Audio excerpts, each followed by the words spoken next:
Living life to be known about people. Gotta reach 'em, sit right down. Assassination attempt, which was an incredible thing. And I have to say that, your actions after that assassination attempt were inspiring.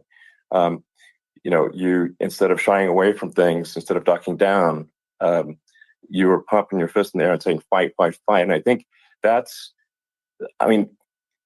the president of the United States represents America. And I think that is America. That is strength under fire.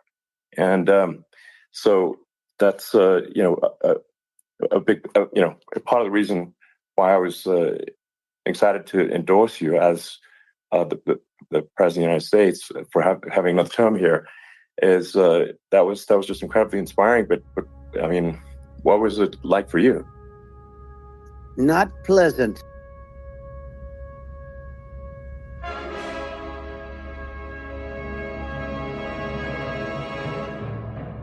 Want to get it off your chest? You're in the right place. They accuse this show of being run by boobs. Well, let me tell you about these boobs. We're real and we're spectacular. Want politics and fun sprinkled with a lot of laughs?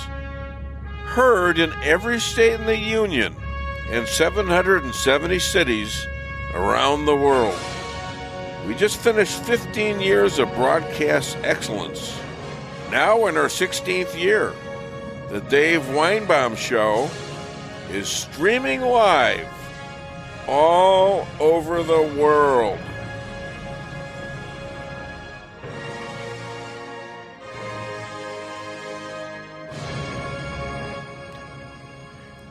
Another morning of recapping the DNC speeches because they mouthed them when most of America was asleep. I guess being lectured by Joe's former friend Barack Obama about hope and change was Obama's way of throwing Biden off a cliff. Then his companion, Mooch, lectured us on Americans about sharing our wealth with the millions the Obamas have made in the last 20 years as politicians. That person and her husband gave little while figuring which of the 5 mansions they're going to occupy all over the United States. A few of those mansions are on what was advertised as being underwater because of global warming. Kamala, the worst prosecutor in the country, put thousands of Latinos and blacks in California in jail for smoking marijuana, only to cackle on a radio show that she smoked it too. Then there's the riots started in the West and the Midwest, where Kamala raised millions to bail out murderers, rapists, arsonists, while Tampon Tim refused to use federal and state National Guards and the Minnesota police to stop the devastation of his own state. What a team. Blue states and sanctuary cities have been railroading their populations to live in places like Florida, Texas, Oklahoma, and Missouri. They are now campaigning that all this worked. And it worked under the Obama, Biden, Kamala, and did I mention Obama? Administrations. You'd have to be an idiot to not believe the contrast to Trump's 4 years that actually worked for the American people and the world. Our only hope right now is to put Trump and Vance in office and stop these communist liars. I knew immediately that it was a bullet. I knew immediately that it was at the ear. Yeah. And because it hit very hard, but hit the ear. And I also heard people shout, bullets, bullets, get down, because I moved down pretty nicely, pretty quickly. And we had bullets flying right over my head after I went down. So I'm glad I went down. The bigger miracle was that I was looking in the exact direction of the shooter. And so it hit me at an angle that was far less destructive than any other angle. So that was the miracle. That was, for those people that don't believe in God, I think we got to all start thinking about that. You have to, I'm a believer. Now I'm more of a believer, I think. And a lot of people have said that to me. A lot of great people have said that to me, actually. But it was amazing that I happened to be turned just at that perfect angle. Okay, welcome to the Dave Weinbaum Show. My name is Dave Weinbaum. I'm your radio talk show host, and with me is my lovely bride, Lisa Ann Weinbaum, who was on time today. Ta-da! Ta-da! I'm so proud of you. I'm so proud of you. She it's like a little magic trick. Overslept a little bit, but you know what? It was fine because I woke you up. Oh, yeah. Right? Yeah. Yeah. And my producer, J.P. Maxwell, right across the desk for me. Good morning, everybody. Good morning. I actually forgot my Trump hat in a car, and he offered to go get it, but I said no. So, but that was nice of him to offer that because I like to have that Trump hat with me. Trump keeps on sending me stuff that says, "Are you going to vote for me or not?" Every day I get this. Now I'm in the process of changing my email, not because of that, but because I have to. I think it's election fraud right there. I think it's election mischief, so to speak. Anyone else having to change their email right now from FidNet to something else?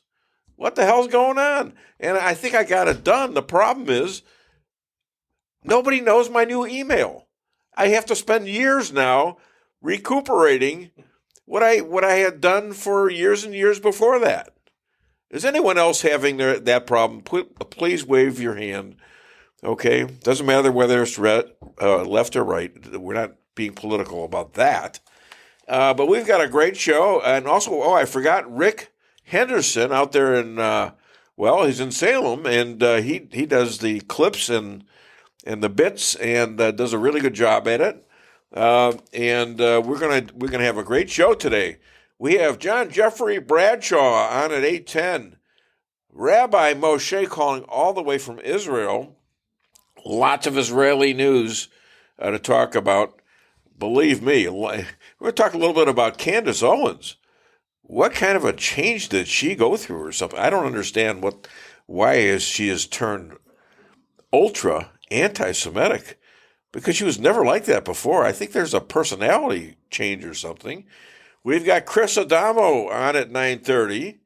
And Megan Johnson, we're going to talk a little bit about the libraries. The library here in Missouri, right across the street from where the studio is and right next to the city hall. And why are they doing this with our kids? We're also going to be talking to a man who is, let's just call him a chicken man. That's, and you can tell that to his face because he's got these chickens. That's Don Mayhew. He's also a state representative, but he cannot kill his chickens in order to eat them. He won't do it. So, all right. Well, we're a little bit, we're right on time. What am I talking about? So. Anyhow, anybody here watch all? I think those speeches were made really late at night, so just the kids would watch them, just the youngsters, the new crowd that they want to convince. I don't really understand it, but I think that's what happened because the adults were in bed asleep. We had to get the recaps up in the morning. Of course, my next guest never sleeps because he's got all this knowledge in his mind. Keeps him up all night. And he usually has a tinfoil hat. Today he has a tinfoil yarmulke on, and he's bowing his head. And we're going to be talking to him. He goes back to the Revolutionary War. And let's have his music, please.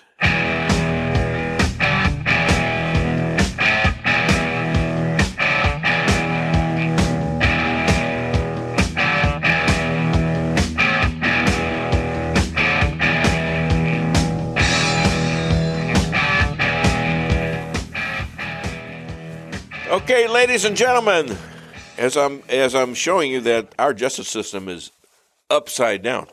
This man, 256 years old, and he goes back to the revolutionary times. Used to hang out with George Washington and Jefferson and Franklin. Then I used to go to the old Virginia bar, the old Virginia tavern, I should say, and it was the only one there. There were no other ones there.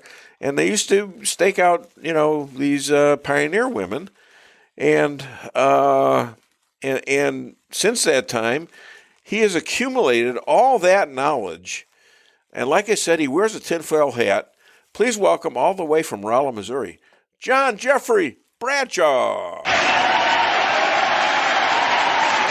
Hi, JJ. How's it going? Thank you, Dave. Things are going pretty well. Good. I know that you watched some of the DNC. I watched absolutely none of it, kind of like my boycott of the Olympics. When it comes to the DNC, frankly, these are all people that I don't like. And why would I watch someone that I don't like on television? I'll tell you why, because it's what they can do to you. Yeah, but see, I've got you to take care of that. Oh, no. I'm watching all of that. That's pressure. That's pressure. So as far as show prep goes, I don't have much DNC stuff, but I do have some things that are, I think, relevant. Okay. Let's just start with RFK. RFK made the revelations this last week. He is an independent. He used to be a Democrat. He's not a far left Democrat like Kamala, come to think of it. But he is talking about suspending his campaign and endorsing Donald Trump. Right. And the things that I've read about this, back when Biden was still running, RFK could have stolen votes from Biden because Biden's a very weak candidate. Yeah. Some other pundits have said that, well, he can steal votes from Kamala because, frankly, she's a weak candidate. Him siding with Trump, and I don't know if it's been made official yet or not. I think that's supposed to happen today. That may give some of the more moderate Democrats pause to say that this former Democrat, who is an independent now, or at least claims to be, is going to side with the Republican. Why? Because the Democrat Party has gone completely insane and fallen off the bridge on the left side. One of the things that was said about him, the Democrats made it awfully hard for him to compete against Biden. He was considered a threat. And even though he only had about 9% as his peak, they wanted him off the ballot. They wanted him not to be able to run, and they did so pretty effectively. They are corrupt, but they are efficient. Well, and also he also was not assigned Secret Service agents when his uncle and his father were murdered, were assassinated. That sticks in my craw right there. On multiple occasions, he requested Secret Service protection, as was denied it. Yeah. That's Department of Homeland Security stuff. And, of course, Mayorkas is the head of that cheesy organization. But you can bet that he was denied Secret Service protection right from the Oval Office. There's no doubt in my mind. Probably not from Joe Biden himself, because Joe can't put a sentence together, but some of that cabal up there anyway. Whoever's running the shadow show in the executive branch said, maybe this guy will get bumped off. They tried it with Trump, didn't work. But it is surprising to me politically that he is willing to side with Trump. I think he's taken a look at the Democrat Party and said, "Nah, don't Well, think I can side." It's not the same thing as it was when his uncle was the president. When John F. Kennedy was the president. And now, he was pretty liberal, but he wasn't. Forgetting all the stuff he did outside of being president, he was he was the real first hope and change kind of guy. All right, and he was very popular and still is, I believe, with the Democratic Party, especially the ones that remember him as not this crazed communist kind of person that we have right now. Yeah, he looks a lot like a Republican when you take a hard look at JFK and RFK. They look more like Republicans than Democrats. Of course, the Democrat Party has changed so much. That's Barack Obama's hope and change. He hoped he could change this into a Marxist country, and he's very much headed in that direction. But the RFK revelations, it struck me as potential benefit for Trump. I think some of the more moderate Democrat voters will at least give him a look. The never-Trumpers, they're gone. They have an IQ of about 50, so I wouldn't expect them to show up at the polling places. Ms. Harris, our hopeful executive, Chris Cuomo said the other night, and I quote, "She is more vulnerable than previous Democrat nominees," end quote. Well, now, Joe Biden was pretty vulnerable because he couldn't give a speech, and in the end, he couldn't read a teleprompter. As far as policy decisions, he hasn't made any in years. This is all done by a cabal of folks around him. But it's interesting, a bit that I read, that maggots were found in the breakfast of the DNC attendees. That's maggots eating maggots, right? Isn't that what that shows up to be? Yeah. Now, Ms. Harris, among her few, she's been very vague about policy. She's given you a lot of fluff and not much substance. But one of the things that came out was she wanted to change the corporate tax rate in the United States of America to 28%. Yeah. The worldwide average is 23.45%. So she would price us out of a lot of the global markets. But I got a little tale to tell you. You remember when Northern Ireland and Ireland stopped fighting each other, stopped their civil war, and have a little more unified government? One of the things that new unified government did was drop the corporate tax rate internationally to 16%, where it remains today. Yeah. And the result of that, Dave, was over the next decade, corporations flooded Ireland. They absolutely flooded Ireland. And due to this day, because of a beneficial tax rate, Hewlett-Packard, which is one of my favorite companies in this world, started by a couple of engineers, does all of their software, every shred of it, in Ireland because of that favorable tax rate. Sure. Now let's contrast this with Kamala. She would like to raise this to 28%. What that means is that corporations are going to go overseas for a much more favorable tax rate. 28% is a confiscatory tax rate. It's outrageously high, and that affects any. Well, this is outright communism. Incorporated. It's communism, JJ. Well, of course it is. And that's just the tip of the iceberg. They're going to take 28% out of the hides of corporations. Then they're going to federalize them by telling them what their prices can be. Yes, the price control. And then they're going to have taxes, huge taxes, 46% or something like that, on your investments. On if you buy a house and the house goes up in value, you have to pay on that value. Nothing that you've cashed in on. That's called unrealized taxation. And taxation on stocks you may be holding that might have gone up in the year, but you hadn't sold it yet. You haven't sold it. And if it goes down, tough tomatoes. you don't That's very get much a like- benefit.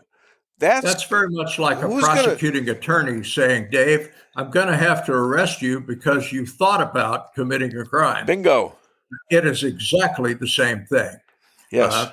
And confiscatory taxation is nothing new to the Democrats. It's been done again and again, and every time our economy has floundered as a result of it. Considered as Jimmy Carter era, Oh yeah. our economy came very close to crashing as a result of that.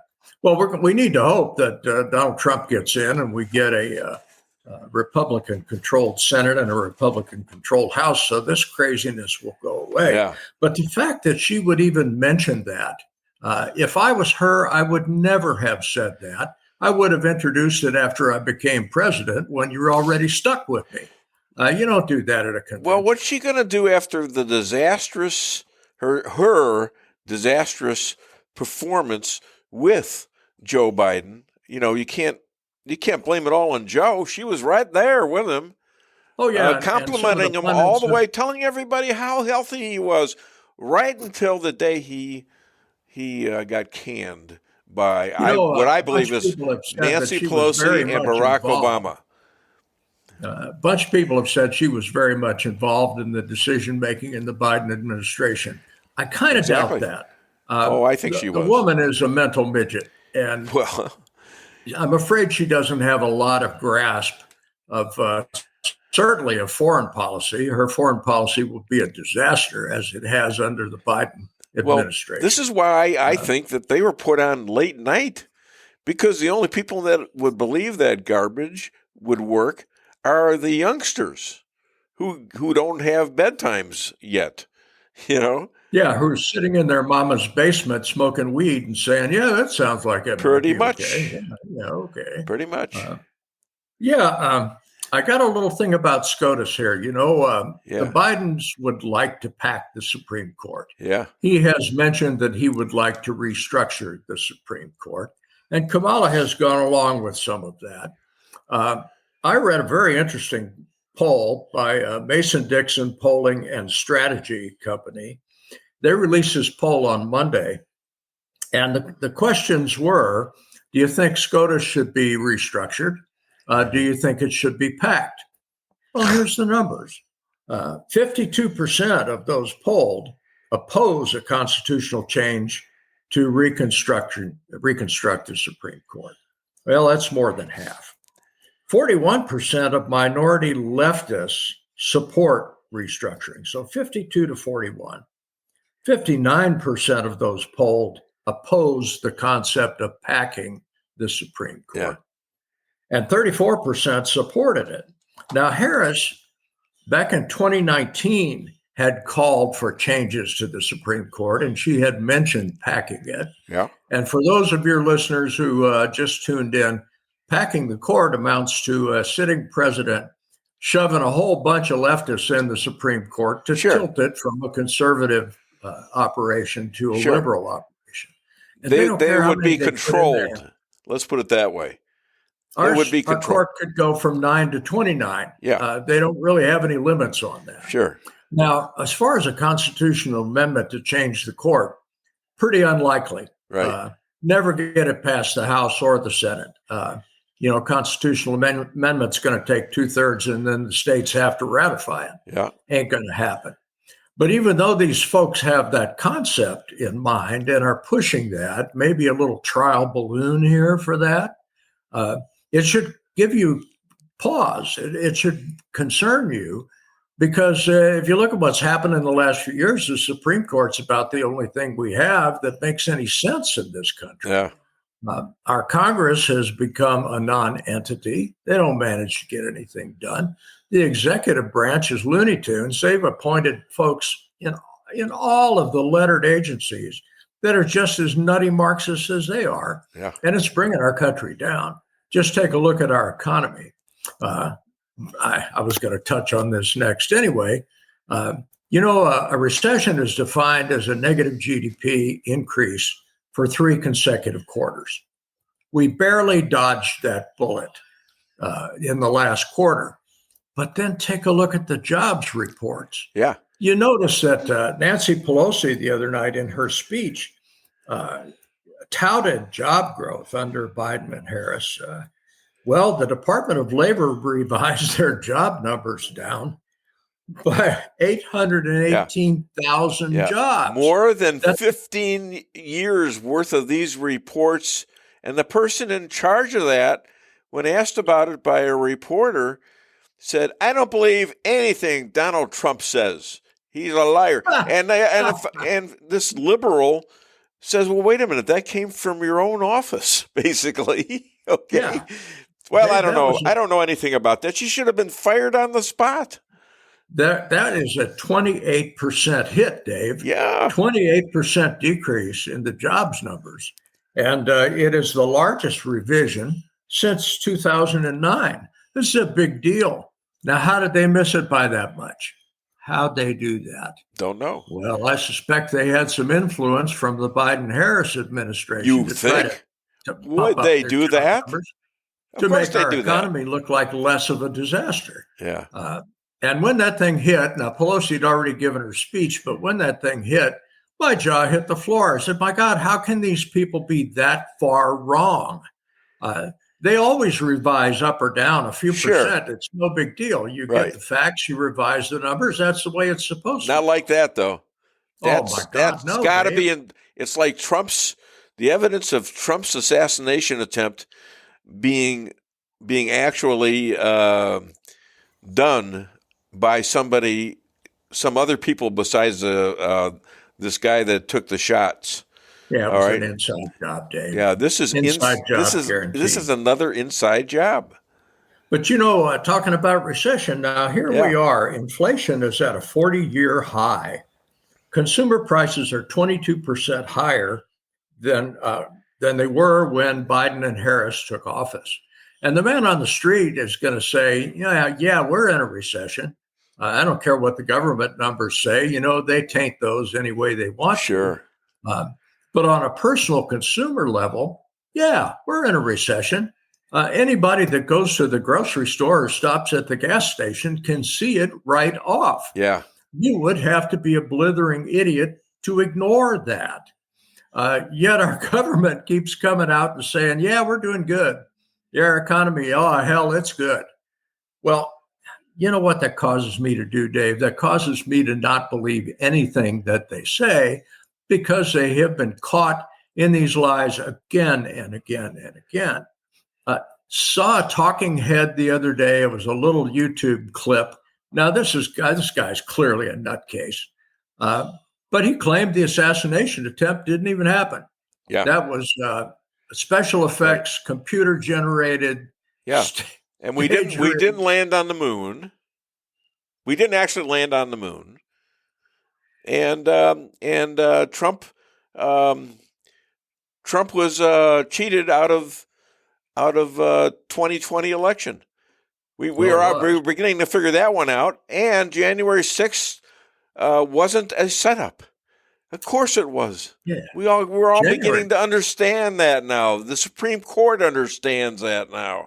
They took a ruling on it. Dave? How about the bombs that Kamala Harris walked past in front of the DNC headquarters when she surreptitiously arrived? Remember the bombs? Yeah, those were supposed to be for effect. And then they figured out that what was going on already in the Capitol was enough. And they dropped it, and they tried to drop all the communications about it. Well, guess what? They have the communications back. So, how about that? Wow. Doesn't that amaze you? Yeah. Has a miracle occurred? Yeah. Is this an epiphany? Is this the second coming of Christ? I don't know. But it seems to me that these folks are doing a pretty bad job of covering and obfuscating things. They've gotten away with it for so long. They're not trying very hard. They don't know. They don't look at other like I do. All right. Now you don't listen to the DNC. Well, I force myself to do it because I want to know how these guys are. What are they thinking? Are they thinking? Have they looked at other sources like I am? I'm looking at their sources right now. And then I'm looking at MSNBC sometimes. It's painful to watch, but little snippets of it. And when you get these clips of these people saying this backing this stupid stuff, this country annihilating stuff as something that needs to be done, you say, you know what? Doesn't make sense to me because I've seen the other side, you see? A normal, disinterested, reasonable person would not believe this garbage. Right. Would absolutely not believe it. No. You're a reasonable person. I'm a reasonable person. We don't believe this crap for a second. And the reason we don't is it flies in the face of the facts. And it's just not that hard to get the facts, Dave. You do it, I do it. It's not that hard. Yeah, I mean, it's easy for me because I really want to know what the hell's going on. Okay, I don't want to be up here spouting something blindly because somebody told me to and gave me a word to use like weird. They're weird. And when you see every other journalist say it at the same time, you know it's a fix. I like to be able to say what I want to say, and I want to believe what I want to say. All right, that's important to me. I don't want to be fluff up here. I mean, I want people to understand what I think is correct, and if they can challenge me, let them. Well, we try to bring the truth out, the facts out, and if I could beat them to death with the facts, I would. Unfortunately, I'm just one guy. I can't do much about that other than spout on it on Fridays, which allows me to vent and probably keeps me from becoming a serial killer. So that's a very good thing. Very good thing. These insane people actually expect us to buy hook, line, and sinker the company line. And the company line is so ridiculous.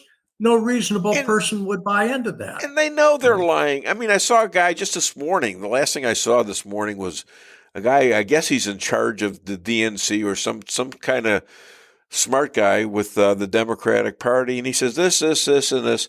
And he says, well, you know this is a convention, right? In other words, he's assuming that everyone knows you're going to lie during a convention. I didn't see any lies that I can think of at the RNC convention. All right, I don't know. Mm-hmm.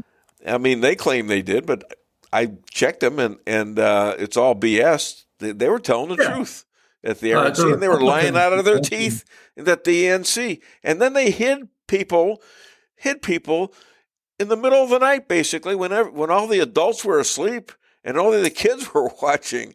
I thought that was pretty interesting. They had to do it on purpose. Well, of course they did. They claimed it was because all of the raucous applause that occurred that shoved the whole thing back time-wise. But do you really believe that? Of course not. They stuck Sleepy Joe off in a corner someplace where not many people would be watching. Yeah. And, all the guy had to do was read a teleprompter, Dave. I happen to have, because I was asleep during it, I happen to have the speech from Biden as he was. It was his goodbye speech, and so I'm going to play it for you, and then we got to get going. All right? Works for me, Dave.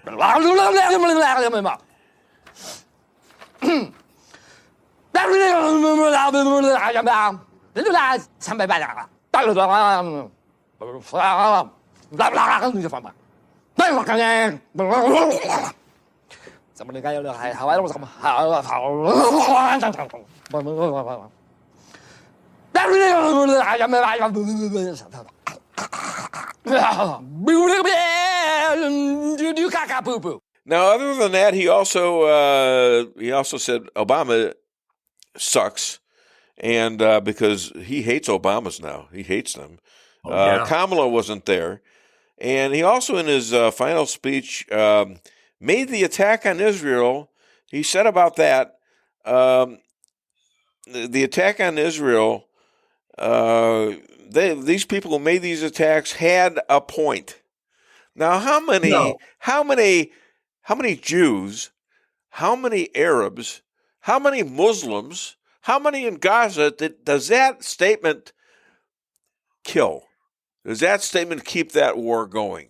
That's my point. JJ, doesn't it? You're my man. Yep. You're my man. Got one last for you, Dave. Go ahead. Joe gets up and babbles, just like that clip you just played. But let me tell you, Kamala's not a whole lot better. She might have a concept in her head, but words fall out of her mouth. And in the end, it sounds like platitudes. There is no substance. I know. David, it's been my pleasure visiting with you this morning. The pleasure has been mine. Let's hear it for JJ Bradshaw. My opening act. Thank you, JJ. All right. I see we're at 9:35. Let's take our first commercial. And please go to my sponsors to buy stuff. Thank you. Your home is your castle. You don't need unwanted hassle. Don't let those creatures move in to stay. Let us protect your investments. That's what we're all about. Plank Termite and Pest Control will save the day.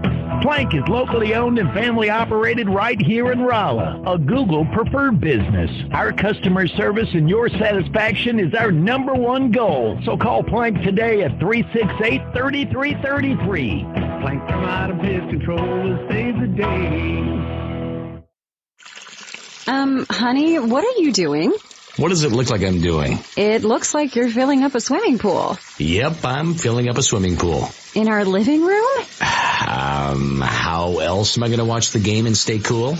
If your AC is on the fritz, call Hartley's Climate Control. Hartley's is the area's best in HVAC repairs, installs, and maintenance. Knowledgeable, honest, and dependable. Serving Rolla and the surrounding areas for commercial or residential needs. Hartley's Climate Control. Community born, community raised, community serving. Call Hartley's Climate Control today at 573-368-3163.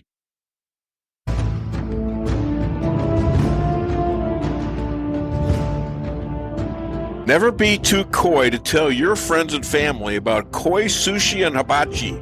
Celebrate the best Chinese-Japanese restaurant in the Midwest. Call 573-426-5551 to make a reservation or order takeout.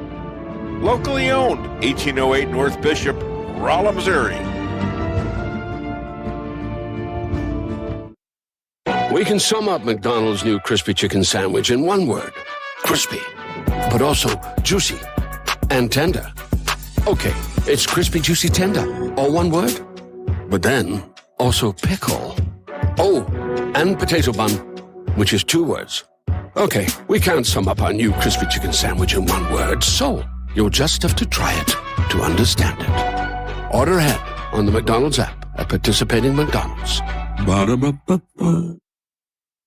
Merrill's Quarry and Asphalt, 40 years serving cities, counties, and everyday businesses with driveways for people who live and work in our little piece of heaven right smack dab in the middle of America. Call 573-578-9101 for your free estimate of rocking, rolling, paving, driveways, sealing, and striping, too. That's 573-578-9101 for your free estimate.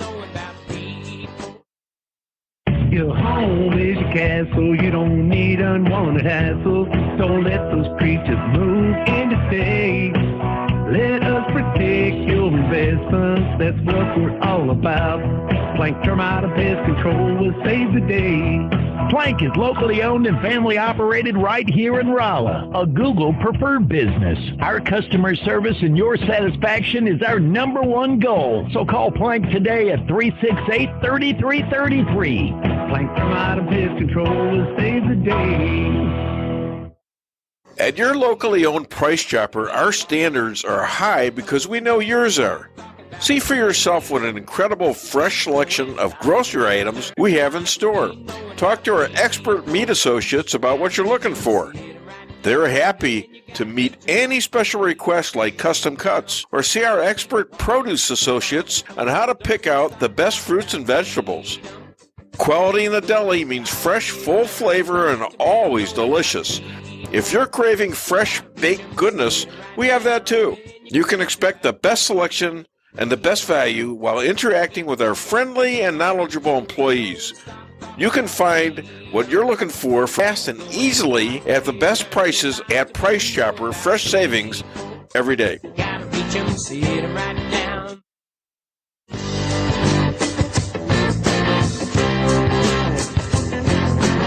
A-Car Real Estate, where experience matters. 532 million sold since 2003, the number one sales volume in Phelps County.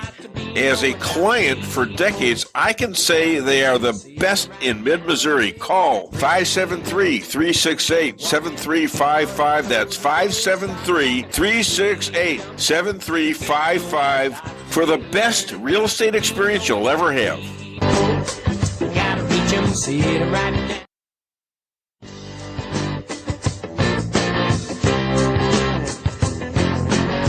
Insurance going up like crazy? Daniel and Henry Insurance is one of the largest private insurance companies in the world.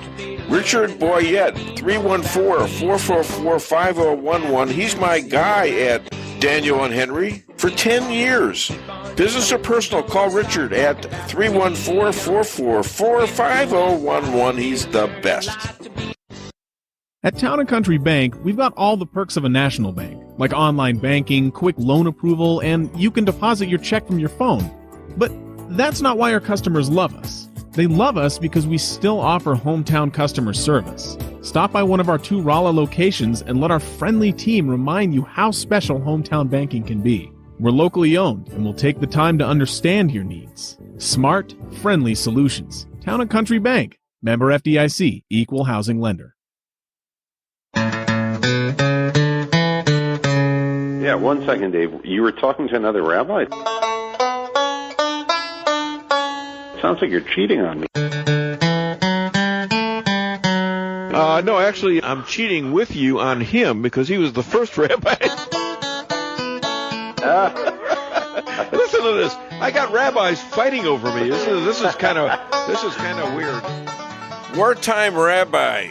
You send him dollars, and he buys life-saving equipment like helmets for the IDF soldiers. He also delivers them in person on the battlefield, and he also funds widows to get them together with each other for their kids' mental health and their own mental health.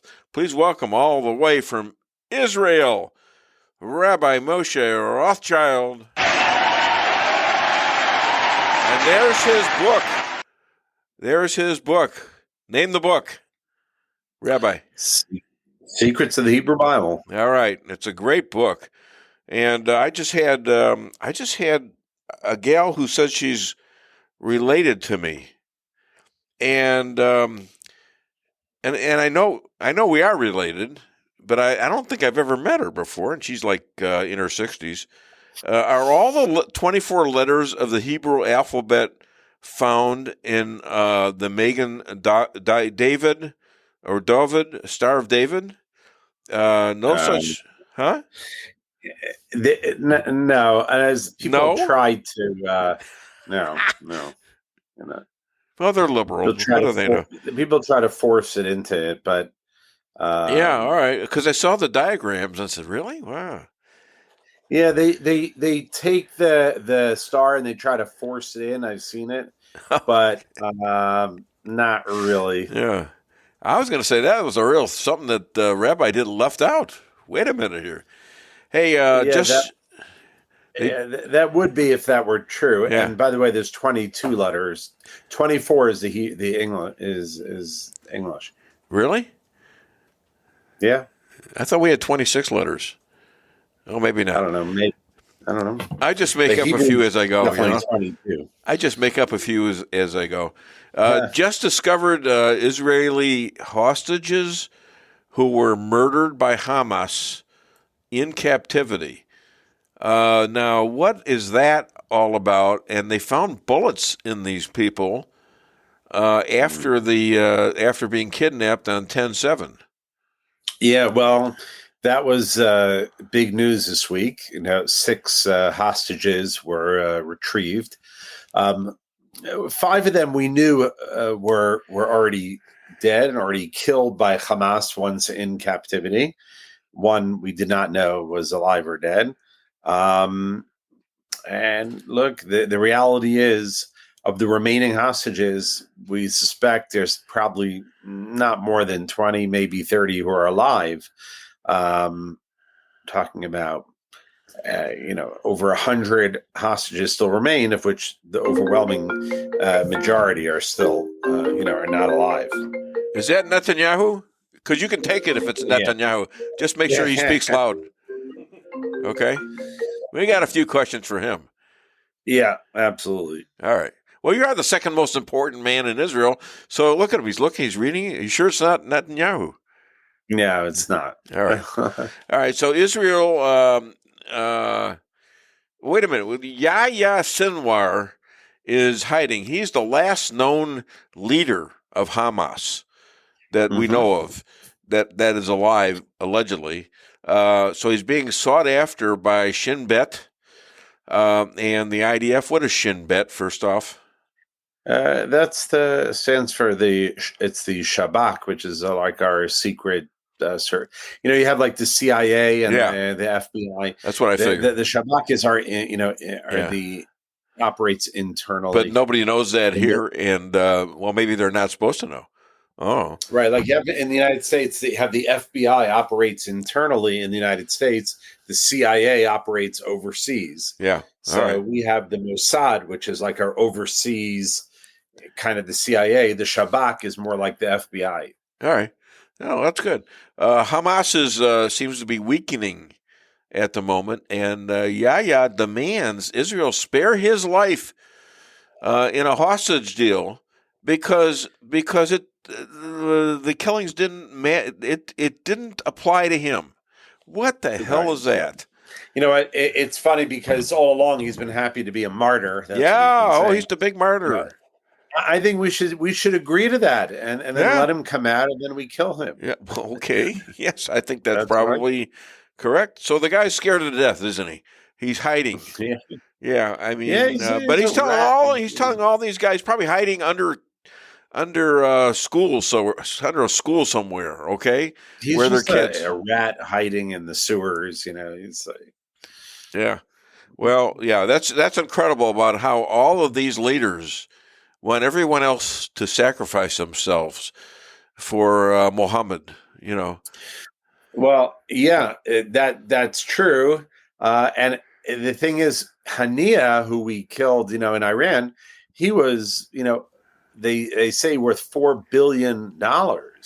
Gee, how did he get that? In hotel rooms and Sinwar, I understand was not on good terms with Hania, and I think Sinwar actually felt that he, compared to Hania, was doing all the dirty work, and Hania was sitting pretty with billions of dollars in Qatar. Well, maybe he had him killed. Well, Gee. That would be a twist. That would be a real twist. So let me ask you this: is Israel on board with the remnants of the Biden administration? As Biden tells the world that Hamas has a point in his goodbye speech, he actually said that. Yeah. I mean, how many Jews and how many Muslims did he get killed because of that attitude? Because that gives hope to Hamas. Right. This constant, like, almost equivalency between Israel and Hamas. Yeah. That's like, saying Al Qaeda after they took down the World Trade Center. They have a point. Yeah, they have a point, right? It's incredible. It is just in these marches now on the DNC, where they are screaming at the Democrats, Kamala and Biden. The people there that are trying to expose them as being completely pro Israel, which they're not now, right? Are saying it a different way. That somehow that they don't remember 10/7 happening. They don't see it as happening. They think it's a lie now, or they say it's a lie. Yeah, look, it took decades for them to have this movement denying that the Holocaust happened. Yeah, it's taken literally it took weeks for them to deny October 7th. We're seeing it in real time, Yeah. And they were, wait a minute, at first they were proud of it. Hamas was issuing the pictures. They took the pictures of this. Yeah. The fact that the reality is that we're fighting an uphill battle to convince, the Democrats and other powerful governments in the world that we are not the aggressor, that we are not committing genocide, the fact that we have to convince them that we are on the side of good, it just really, I don't think it should be shocking. Anyone who was a little bit savvy understands historically that the Jewish people have always faced an uphill battle. Yeah. And it doesn't matter if we're right, doesn't matter if the facts are on our side. Certain amount of good people in the non-Jewish world will stand with us. Yeah. But the majority of the people don't like us, and that's okay. Yeah. It only matters is that, when God says, you are my people, that's all that really matters. Okay. All right. Well, that brings us to Candace Owens. And I bring this up because, I've had some contact with this person. I mean, nice contact. Right. Yeah. And she goes on Piers Morgan the other day and claims that she's never said anything anti-Semitic. That's a quote. Yeah. But the evidence is, and they show these in clips, she says Jews killed JFK, were responsible for 9/11. They are devil worshippers. She is. I'm wondering if she's sick with multiple personalities. Hitler's ethnic cleansing, like we actually did that to the Germans.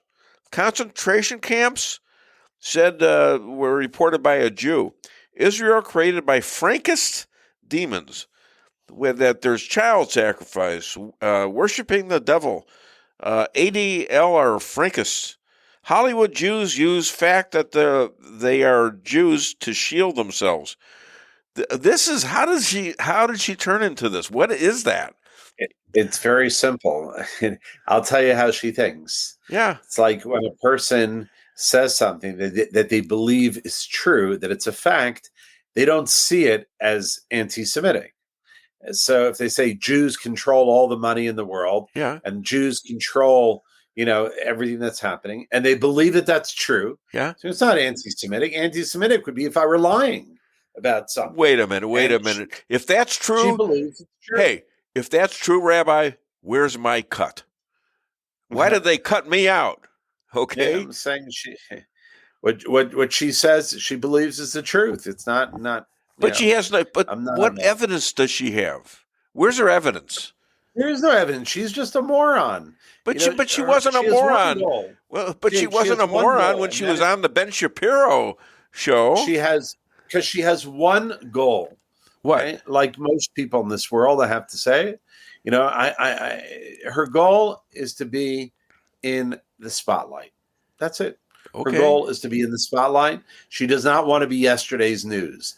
And the way to do that now was simply to jump on the bandwagon of which is the mainstream in the world. And that's what she's doing. I think that's what Ann Coulter did. Yeah. I think she switched completely. I just don't understand that. People also don't understand that one of the big changes for Candace Owens was the fact that she's married a Catholic. Yeah. She's not married to a Protestant and not an evangelical. And the Protestants are very into replacement theology, right? The rejection of the Jews. And she got married and she took on her husband's faith. You said he was a Catholic, right? Yeah. She took on his faith, which, like I said, different than the evangelical community in America that you're surrounded by. Yeah. All right.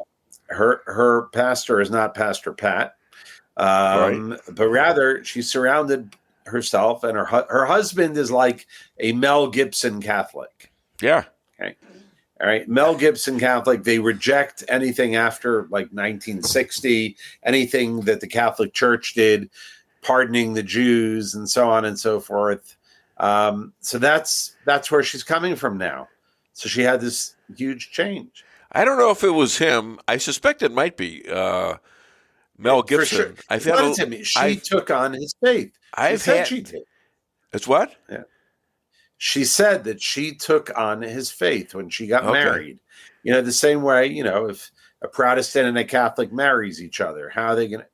Well, what about a Jew and a German marrying each other? I mean, there are German Jews. You know, I know. Right. This one's a minister. Yeah. I'm in trouble. Oh, Dave. Poor thing. I know. Oh my God. This is so. Anyways, it's just startling to me that people can switch over like that and cause so much damage. There's a lot of damage being done by her. And all right, well, whatever. New York bookstore in Brooklyn cancels event to prevent Zionists from coming into the store in Brooklyn. What the hell's that? That's the home of all the New York Jews, just about. Yeah, no, that's why I live here. America is the Roman Empire, and it's crumbling. Yeah, thanks. You know, all good things come to an end. The Roman guess. Empire ended. The Greek Empire ended. The experiment of the United States. Just listen to the DNC. You know, it's the last 16 years. 12 years of the presidency were controlled by the Democrats. Yeah, it's just a matter of time. Well, we'll see. Hopefully, we can reverse course. You know, I don't think so. I think that cat is out of the bag. That was said by Emery Moorhead. That sentence, who I went to the same high school with, who was he was a Super Bowl winner with the Chicago Bears. He said, "All good things come to this end." You see, he said that. It's true. Yeah. Look, there's a book called History of Nations. Yeah. History of Nations. It studied every single nation since the creation of the world, basically. And every single nation has ascends, reaches a peak. It makes contributions to the world, and then it descends and it sits in twilight. Okay. You know, there's no reason to believe the United States is going to be an exception to that rule. But where is God in all this? Where is God? I'll tell you exactly. The book basically says there's only one exception to the rule. Actually, he says two, but the major exception to the rule, he said, is the Jewish people. We still exist. We existed when there were Hittites and Girgashites and Phoenicians and Mesopotamians, and we're still here while all those nations of the ancient world are gone. So his rule stands true, he says, but it's not true of the Jewish people. That's what he says. Yeah, all right. I just saved you 2,000 pages of reading. Bringing us back to earth, Turks keep threatening to attack Israel, and then they back out. What do they do? Is this guy going psycho too? Look, Erdogan, the president, he is a fan of and sees himself as a leader in the Muslim Brotherhood, which spawned Hamas. Yeah. He's having a field day. He's loving all this. You know, he sees this. He gave the platform to Mahmoud Abbas, who came, the head of the Palestinian Authority, spoke in Turkey, and basically said that, you know, Hania is a martyr and so on. There's no daylight between the Palestinian Authority and Hamas. They're all the same. You know, and that's why Netanyahu doesn't want the Palestinian Authority taking over Gaza. Right. So, and he wants a piece of that security issue, so they don't do it again for the 20th time. Okay. Yeah. And what's to stop him unless you have some Israeli control there? I mean, when we Americans won the World War II, didn't we have some influence on Italy, on Japan? The winners get to make demands. On Germany? That's how it works. Yeah. And for them to say Israel should just back out because they're evil, that's ridiculous. Okay, so TikTok is using Al Jazeera. Yeah, that's right. Fact checkers and it's very anti-Semitic slanted. That's on TikTok. That's a very popular thing. Yeah, well, Al Jazeera, of course, is a Hamas mouthpiece. It's the newspaper of Qatar. And it's used by China for TikTok. Yeah. TikTok is a Chinese product. Yeah, I am now no longer eating General Chow's chicken. Well, that's about time. You know. Yeah. Now you're all into India. You see, you love Indian food. He takes me to Indian restaurants because they're kosher, and I think you gotta bring those guys along. They're okay. I like Indians. My lawyer is Bhavik Patel. He's friends with Robert Swamy. Yeah, Swamy. Yeah, he's friends with the guy that ran for president there. Anyways, how about Rabbi Rants and Ben and Jerry Scoops? You got any of those? No, not really. But I the truth is, I was really disgusted this week when I kept hearing Biden and Harris saying we need a ceasefire. And I was thinking we don't need a ceasefire. Hamas needs a ceasefire. We can continue fighting and destroying Hamas and fighting the terrorists. Yeah, were they saying that on October the 10th? We have to have a ceasefire. We don't need a ceasefire. A ceasefire is for the guys who are losing, right? That's like a guy's getting pummeled in his face by a boxer. He needs a ceasefire. Yeah. The guy punching him in the face does not need a ceasefire. Yeah, especially the guy that's boxing in. There's a saying here in Israel.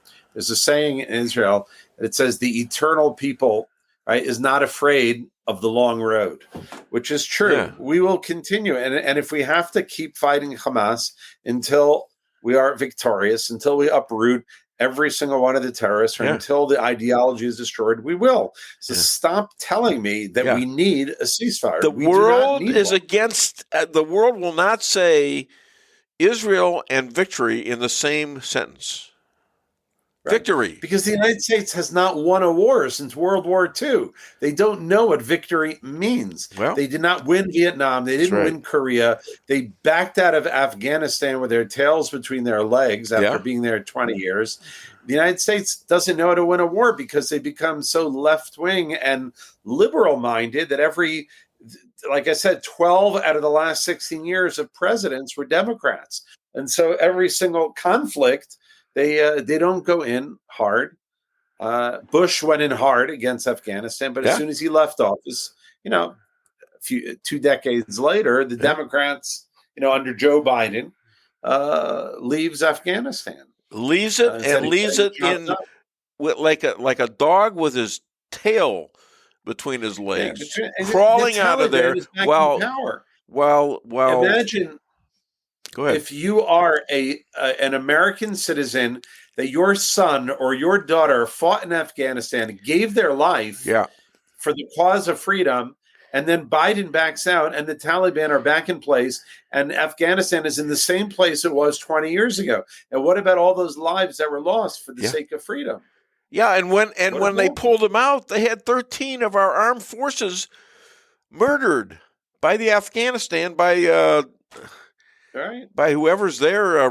What's the name of the place? What's the name of the outfit that runs them now? The Taliban. Yeah, Taliban. Right, exactly. Yeah. Anyways, other than DaveWeinbaum.net, where can people find and contribute? They can go to our website, IsraelAlliance.org, Facebook.com/Israel Alliance. We'd love to hear from you. Well, remember this. Man with bent knee runs crooked race. Thank you. Okay, that's one of my little. It's not even a joke. It's a Chinese proverb. It's almost It's a Weinbaum interpretation, like a fortune of China. cookie. A small lumberjack. Small Chinese lumberjack chops wood. Chopstick. Oh, how about man with crooked nose smell bad? On that note, we're going to let you have the final say right now. Thank you so much, Rabbi. All right, and guys. all the best. of God's wishes for you and your family. Thank and may you live to see your victory. For God's sakes, you deserve it. Amen. All right, and keep the faith. Amen. All right. Thank you. Let's hear All it the best. for Rabbi Moshe Rothchild. Okay.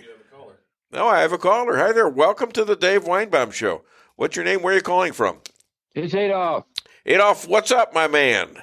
Oh, not much. Finally, you get a Friday off, right? Sitting in some doctor's office. Is that what you're doing? Not today. Oh, good. Yeah, that's good because you were spending a lot of time with them. Are you? You sound good. Oh, not too bad. The cancer's a tough. Cancer treatment is tough, but hey, that's the way it goes.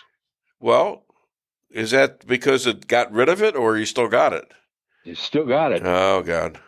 Yeah, I have another treatment Monday. All right.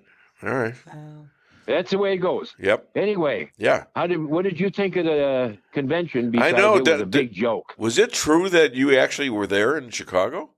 No. That was That was a bad lie, wasn't it? Yeah. I'm from Chicago. I don't want to go back there. I for a lot of years, I figured out. I wouldn't even listen to the thing on the TV. My father, Melvin, who was born in Chicago, first born Weinbaum second born actually, because his older brother was David Weinbaum, who I'm named after. But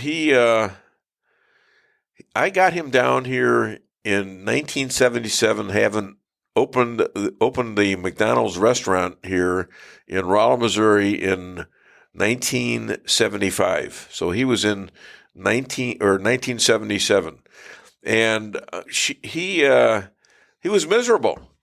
He was miserable until he figured out that, you know what, he doesn't have to drive an hour and a half to get to work like he used to when he owned liquor stores on the south side of Chicago.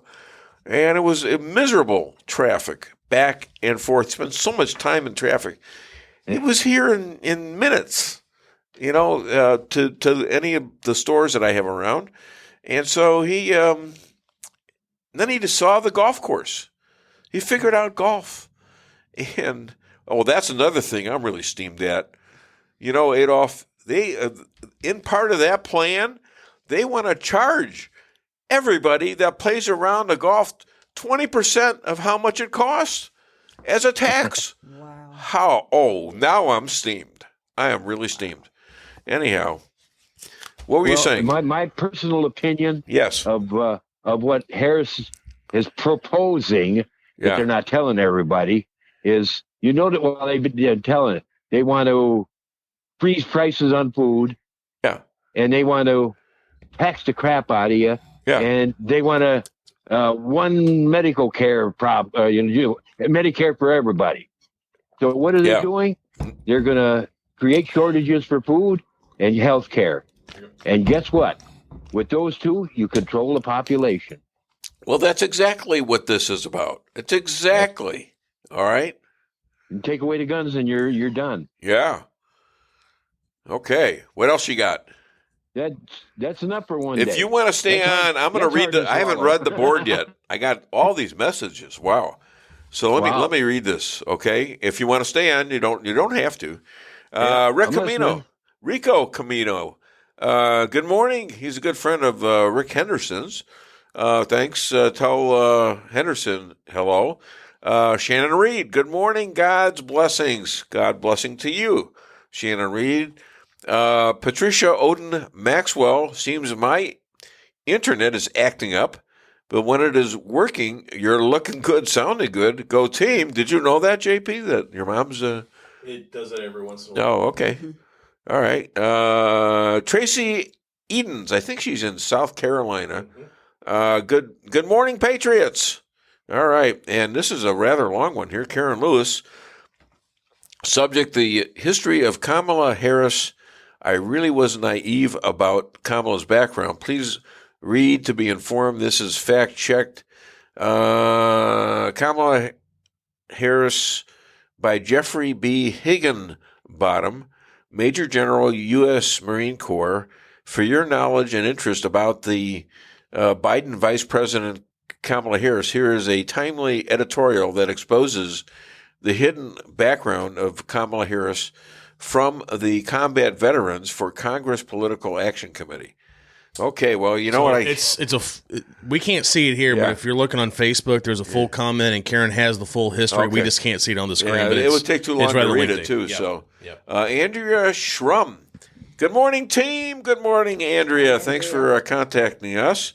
Karen Lewis, good morning. Lisa Ann Weinbaum and Dave Weinbaum show. What about JP? Karen. What about JP? Good to hear from you. Okay. I guess I'm including the Dave Weinbaum show shout out. I guess so. Yes. Uh-oh. Yeah, I think Adolf just dropped. He just dropped off. All right. I guess he figured I was done. All right. I think we need our second set of commercials. And upcoming at 9:30, we've got Chris Adamo. So let's buy stuff where my great supporters, you call them subscribers, but I call them, sponsors. Hit it. Your home is your castle. You don't need unwanted hassle. Don't let those creatures move in to stay. Let us protect your investments. That's what we're all about. Plank Termite and Pest Control will save the day. Plank is locally owned and family operated right here in Rolla, a Google preferred business. Our customer service and your satisfaction is our number one goal. So call Plank today at 368-3333. Plank Termite and Pest Control will save the day. With warmer temperatures right around the corner and allergies ramping up, now's the time to get those AC units serviced. At Hartley's, we pride ourselves in offering outstanding service with fast response times. With proper maintenance, you can make those hot days be a lot cooler and remove those pesky allergens that always seem to find their way into your home. Call us today so you can be living a much cooler and healthier life. Hartley's, community born, community raised, community serving. Call Hartley's Climate Control today at 573-368-3163.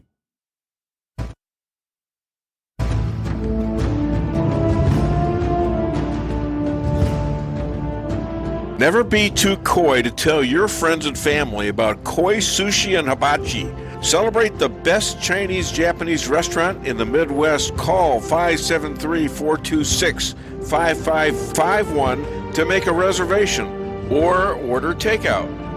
Locally owned, 1808 North Bishop, Rolla, Missouri.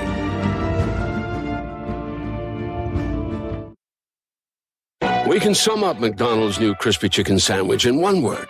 Crispy. But also juicy and tender. Okay, it's crispy, juicy, tender. All one word. But then, also pickle. Oh, and potato bun, which is two words.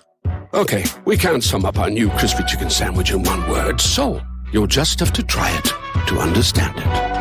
Order ahead on the McDonald's app at participating McDonald's. Ba-da-ba-ba-ba.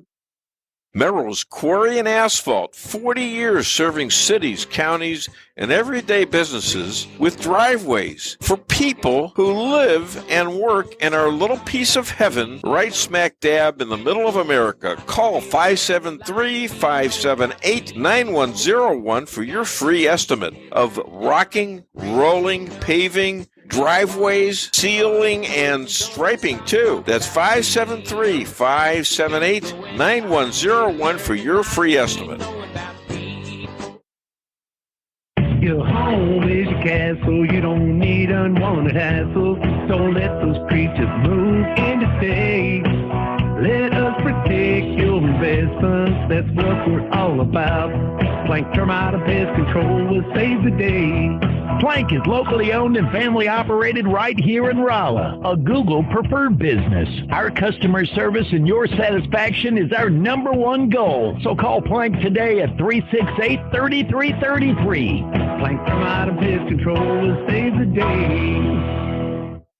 At your locally owned Busy schedule? Let your locally owned Price Chopper help you save time with online shopping. It's easy. Sign up to tcmarkets.com or download our mobile app in the App Store or Google Play. Create an account and browse through the categories and choose the items you need. When you place your order, your personal shopper will get all of the items you've selected, taking the same care you would and following your notes. We offer free curbside pickup, so you don't even have to get out of your car. Start your online order today and no online shopping fee for a limited time. Go to tcmarkets.com or download our mobile app to get started. Price Chopper. Fresher savings every day.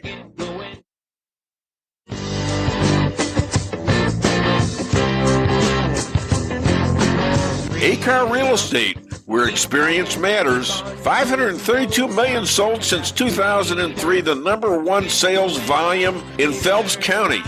As a client for decades, I can say they are the best in mid-Missouri. Call 573-368-7355. That's 573-368-7355 for the best real estate experience you'll ever have. Gotta reach 'em, see it right.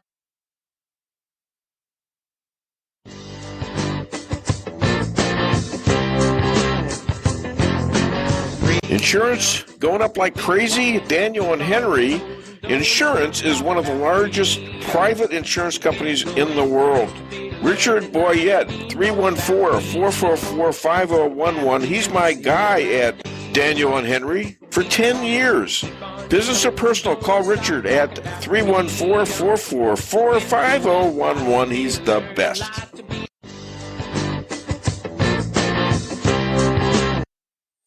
Maybe it's for a kitchen you've always wanted. Maybe it's just to have a little extra room. Whatever the reason you're considering a new home loan, it's good to know that Town & Country Bank will guide you in the right direction. Our experienced local lenders are here to help you with a new home construction, remodeling projects, and fixed and adjustable rate home loans. You can even start the process online by clicking Online Mortgage Center at tcbanks.com. Smart, friendly solutions. Town & Country Bank. Member FDIC, Equal Housing Lender.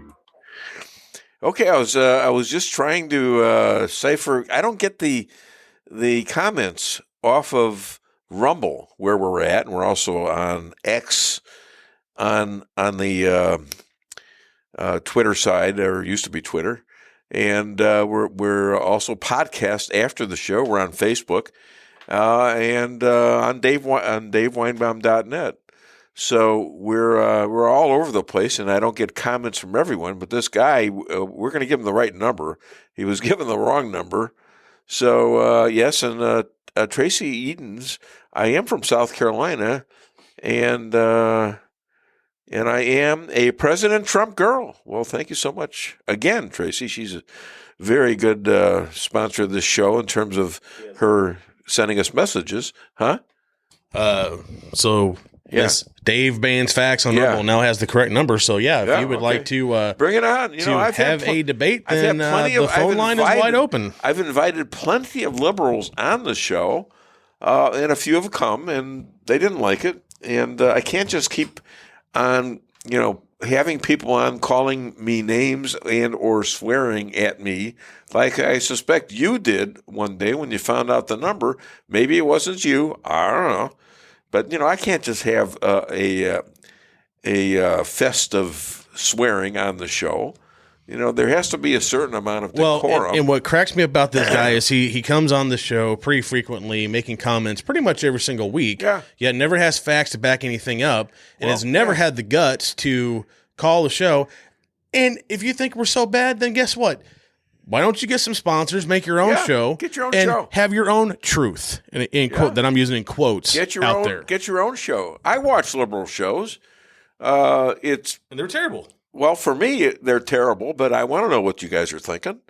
If you are thinking at all, and I think it's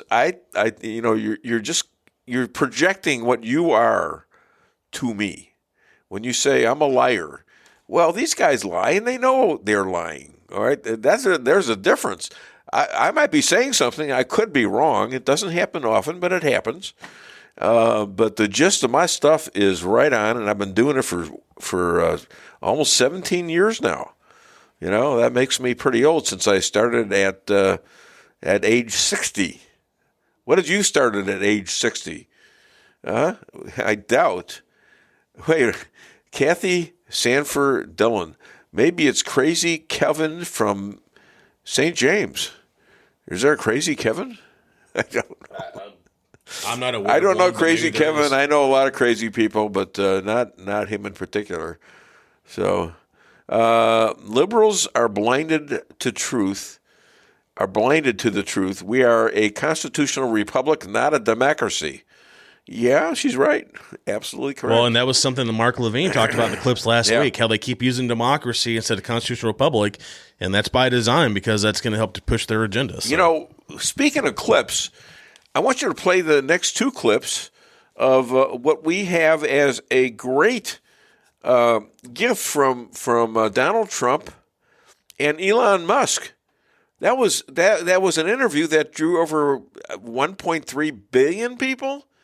I'm not sure about that, but that's what it was reported. The reports I heard were at least 100 to between 100 200 million is what they're estimating. Yeah. Okay. Well, maybe it wasn't a big as big number. as Big 1.3. number. Okay. Well, we want to be as accurate as possible. Go ahead and hit the next two clips of that. As you know, we lost somebody that was great, Corey, who a firefighter, a great gentleman, a great Trumper. He was just a fantastic family and a fantastic man. And a friend of mine came up, Elon, and said, "I'd like to give the family some kind of help." And I said, "That's great." He said, "Do you mind?" I said, "I don't mind at all." And he wrote out a check for $1 million, gave it to the wife. And, she said, "This is really nice, but I'd rather have my husband back," which is a nice thing for somebody to say, to be honest. She's great. The family is great. And we raised a lot of money for them and for two other gentlemen are unbelievable people also. They were hit really badly. They thought they were not going to make it, and they did. The doctors in the Butler area, I tell you, they were incredible. How on earth does a shooter get on a roof 130 yards away? That seems crazy. I think most people people are wondering how on earth could such a thing happen. Well, I view it as two ways. There should have been nobody on the roof. There were people because there were so many tens of thousands of people there. There were people that were seeing him, and there was one woman with a red shirt and Trump all over it, and she's screaming. And that guy's got a gun. You saw it probably. There's a guy up there with a gun. I mean, it's like I guess. I mean, for my part, and I think probably many members of the public are wondering how the heck are basically people wondering by pointing out there's a guy on the roof with a gun. And they're seeing it, but somehow it's not being addressed. My sons, Don and Eric, they can't believe what happened, but they said from 130 yards, a bad shot would hit that target almost every time. They said it's like in golf, sinking a 2-foot putt. Yeah, it's not a tough shot. It's not a long shot. The Secret Service person had the long shot. He had triple the distance actually. So it was a terrible thing. It's hard. I have to say this about the Secret Service. When I went down, and I went down based on I think they're screaming, but other people also, because people saw this happen. You had so many people. One of the miracles was that nobody ran. I mean, if a gun goes off, the crowd control people showed us this. When guns go off, and it does happen in stadiums at a soccer match or some kind of a match, everybody flees. Okay, we're back, and I don't know if I guess the convention is over, and now Kamala has at least a tax policy that will kill this country. This is crazy stuff. It's crazy. They're going to tax corporations. I believe right now it's 21%. They're going to go up to 28%. Then they're going to tax your increase in your stock market, your stocks, your 401ks, and all that, with taxes on assumed wealth. In other words, if your taxes will go up but you haven't sold them, you're going to have to pay ridiculous amount of tax on them. You get a $25,000 benefit. I don't think I saw that one, but $25,000 benefit to contribute to the mortgage, and then the house automatically goes up, and then you're going to have to pay tax out on the increase in value. This doesn't make sense. It leaves you with almost nothing, which is exactly where the Democratic Party wants you. They don't want you to be independent. They don't want you to have a show where you could actually criticize them because you won't be able to afford them. Joe Dalton, good morning, crew. Good morning, Joe Dalton. And then abortion. They're claiming that Trump is has told people that he wants abortion to be a federal, against a federal law. Okay? And that's not true. I've heard him give his abortion thing, which was the states decide, period. The states decide. And a lot of them are deciding liberal, and some of them are deciding anti-liberal. And that's the way it ought to be. This is not a Supreme Court issue. And the Supreme Court even knew that under liberal, what was her name? Ginsburg. Judge Ginsburg said, she was pro-abortion. And she says, but this is not a case for the Supreme Court. The Supreme Court should have nothing to do with this. She said that, this liberal. All right? So, all right. So we've got, what else do we got? Anything? Just waiting for Chris, who should be on within the next couple of minutes. Okay, we got Chris Adamo coming up in a couple of minutes. We haven't done anything funny yet. For goodness sakes, how do we do that? Let's do the Kamala A1 speech. Is kind of a fancy thing. First of all, it's 2 letters. It means artificial intelligence. But ultimately what it is it's about machine learning. And so the machine is taught. And part of the issue here is what information is going into the machine that will then determine, and we can predict then, if we think about what information is going in, what then will be produced in terms of decisions and opinions that may be made through that process. What you just said is one of the most insanely idiotic things I have ever heard. At no point in your rambling, incoherent response were you even close to anything that could be considered a rational thought. Everyone in this room is now dumber for having listened to it. I award you no points, and may God have mercy on your soul. That's pretty good stuff right there. And I think we ought to follow that up with, let's see, let's do Nancy Pelosi, because you know what? She's been famous now.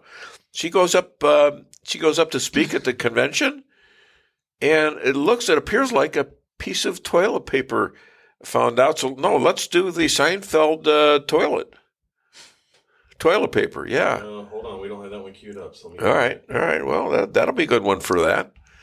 You know. There we go. She had toilet paper on her? Yeah, it fell off in the back. She turned around and looked. You could see the crowd. There's thousands of people out there. And she looked back. And then she went on with her speech. It looked like a piece of toilet paper, all right? Mm-hmm. Now, nobody's denied it. Excuse me. I'm sorry. This is kind of embarrassing, but there's no toilet paper over here. Are you talking to me? Yeah, I just forgot to check. So if you could spare some. No, I'm sorry. What? No, I'm sorry, I can't spare it. You can't spare it? No, there's not enough to spare. Well, I don't need much. Just 3 squares will do it. I'm sorry, I don't have 3 squares now, if you don't mind. 3 squares? You can't spare 3 squares? No, I don't have a square to spare. I can't spare a square. Well, is it 2 ply? Because if it's 2 ply, I'll take 1 ply. 1 ply. 1 puny little ply. I'll take 1 measly ply. Look, I don't have a square and I don't have a ply. No, don't pull. I beg you.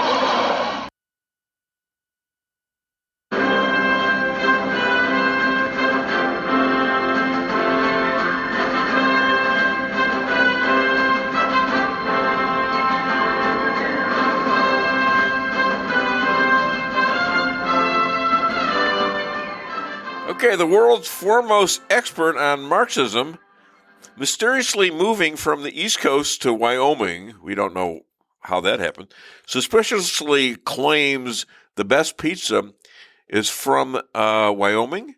Please welcome Chris Adamo. Good morning, Chris. How are you? Good morning, sir. I also did move from Wyoming, and I'm in the same state as you, so I know just at the other end. See, that's a little scary. Well, it's going to get even coming on the show. I'll tell you about that in a few weeks. And you probably were looking for me, and I don't know, Sicilian and all that. My cousin Vinny wanted me to come talk to you. Yeah, okay. So I want to tell you, though, since you brought up Wyoming, and I don't know if you have other things you want to talk about first, but I really got to tell you what Wyoming had a tidal wave this week that I want to tell you about. So before we get off, let me address that. So we'll do it right now. Oh, right now. Okay, great.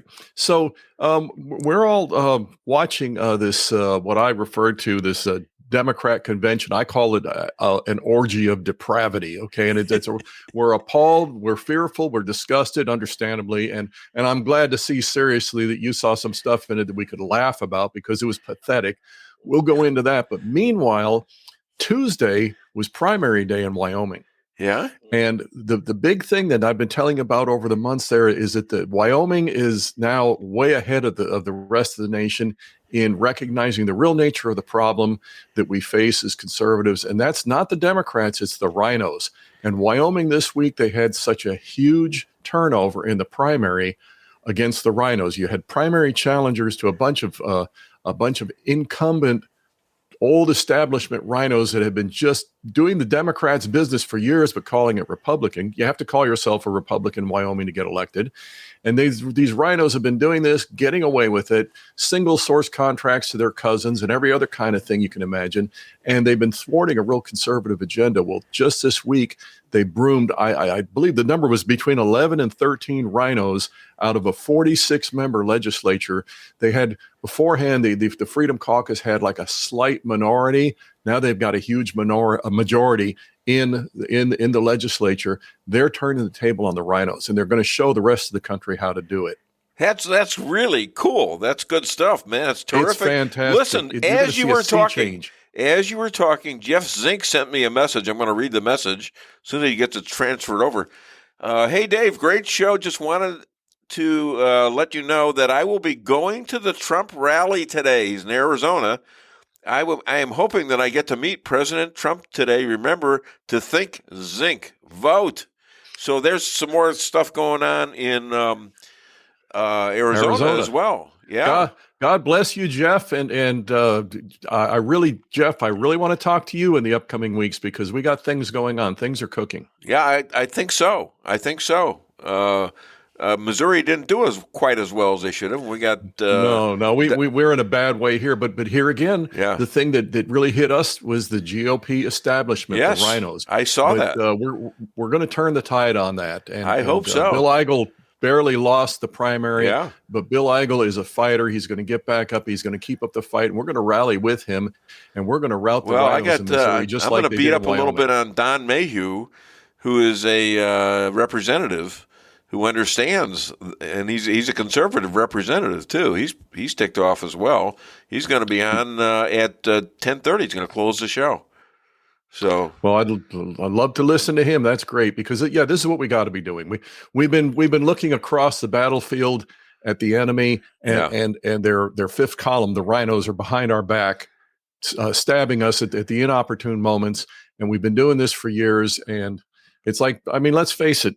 That Democrat convention, in some ways it was, I'm glad you're showing it was laughable, but in some ways it's scary. Sure. And yet while they're doing that, you've got the John McCain has passed on, but you got his kind in the GOP trying to set us up. So whatever the Democrats want to do, we can't stop it, guys. Sorry. Yeah, exactly that's right. The worst part. And first of all, we got to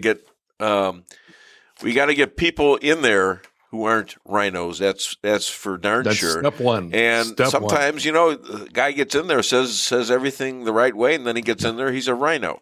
Well, somehow he's been bought out. He's been bought out, but then he's an incumbent. Yeah. And too often, because he's an incumbent, he has the name recognition and people on Main Street who aren't really paying attention. That's what happened with Kehoe in this state. Kehoe is a disaster, and yet he's the Republican nominee for governor. Why? Well, people knew his name. Yeah. Well, people knew his name, and he was doing a lot of destructive advertising against big time. Yeah. So it was, and he had money. Which, by the way, where did he get the money? Where did all that money come from? Yeah, a lot of money. To get that. He got it from Bill Gates ultimately. Yeah. Okay. And as a rhino, as a Democrat in sheep's clothing, he did not put forth and does not put forth an actual agenda of here's the good things we're going to do for Missouri. Yeah. Or if he does, he doesn't mean it.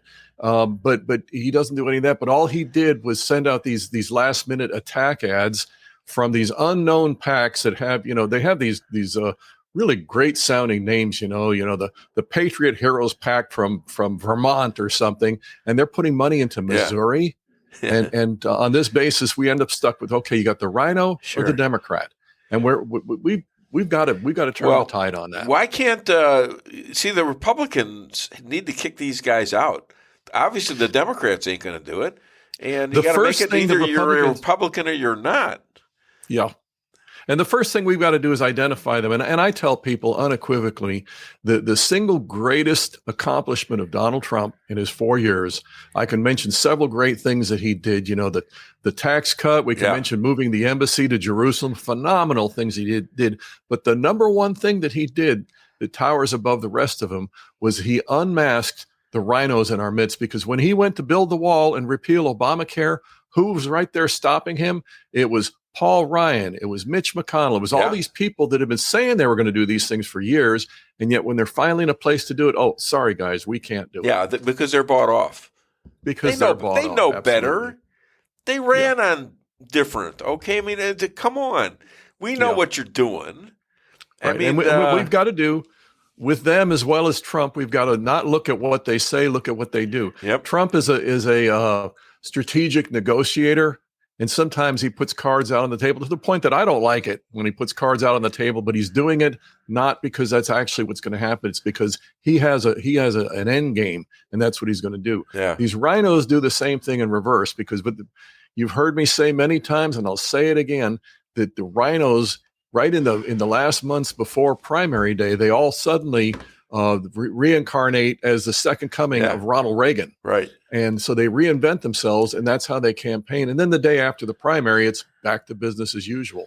So other than this great tax law, really wonderful, where they're going to raise the taxes on companies up 7%, and they're going to tax all your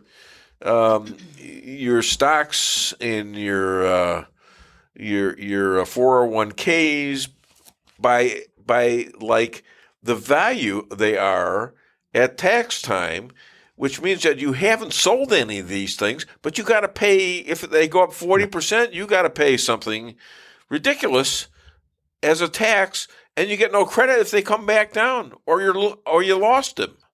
I mean, okay, now there's two things we got to deal with here.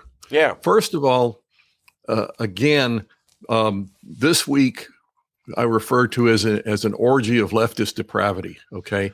Yeah. On that basis, what we have to understand is what they're saying in any given moment doesn't necessarily mean anything. Now, don't get me wrong.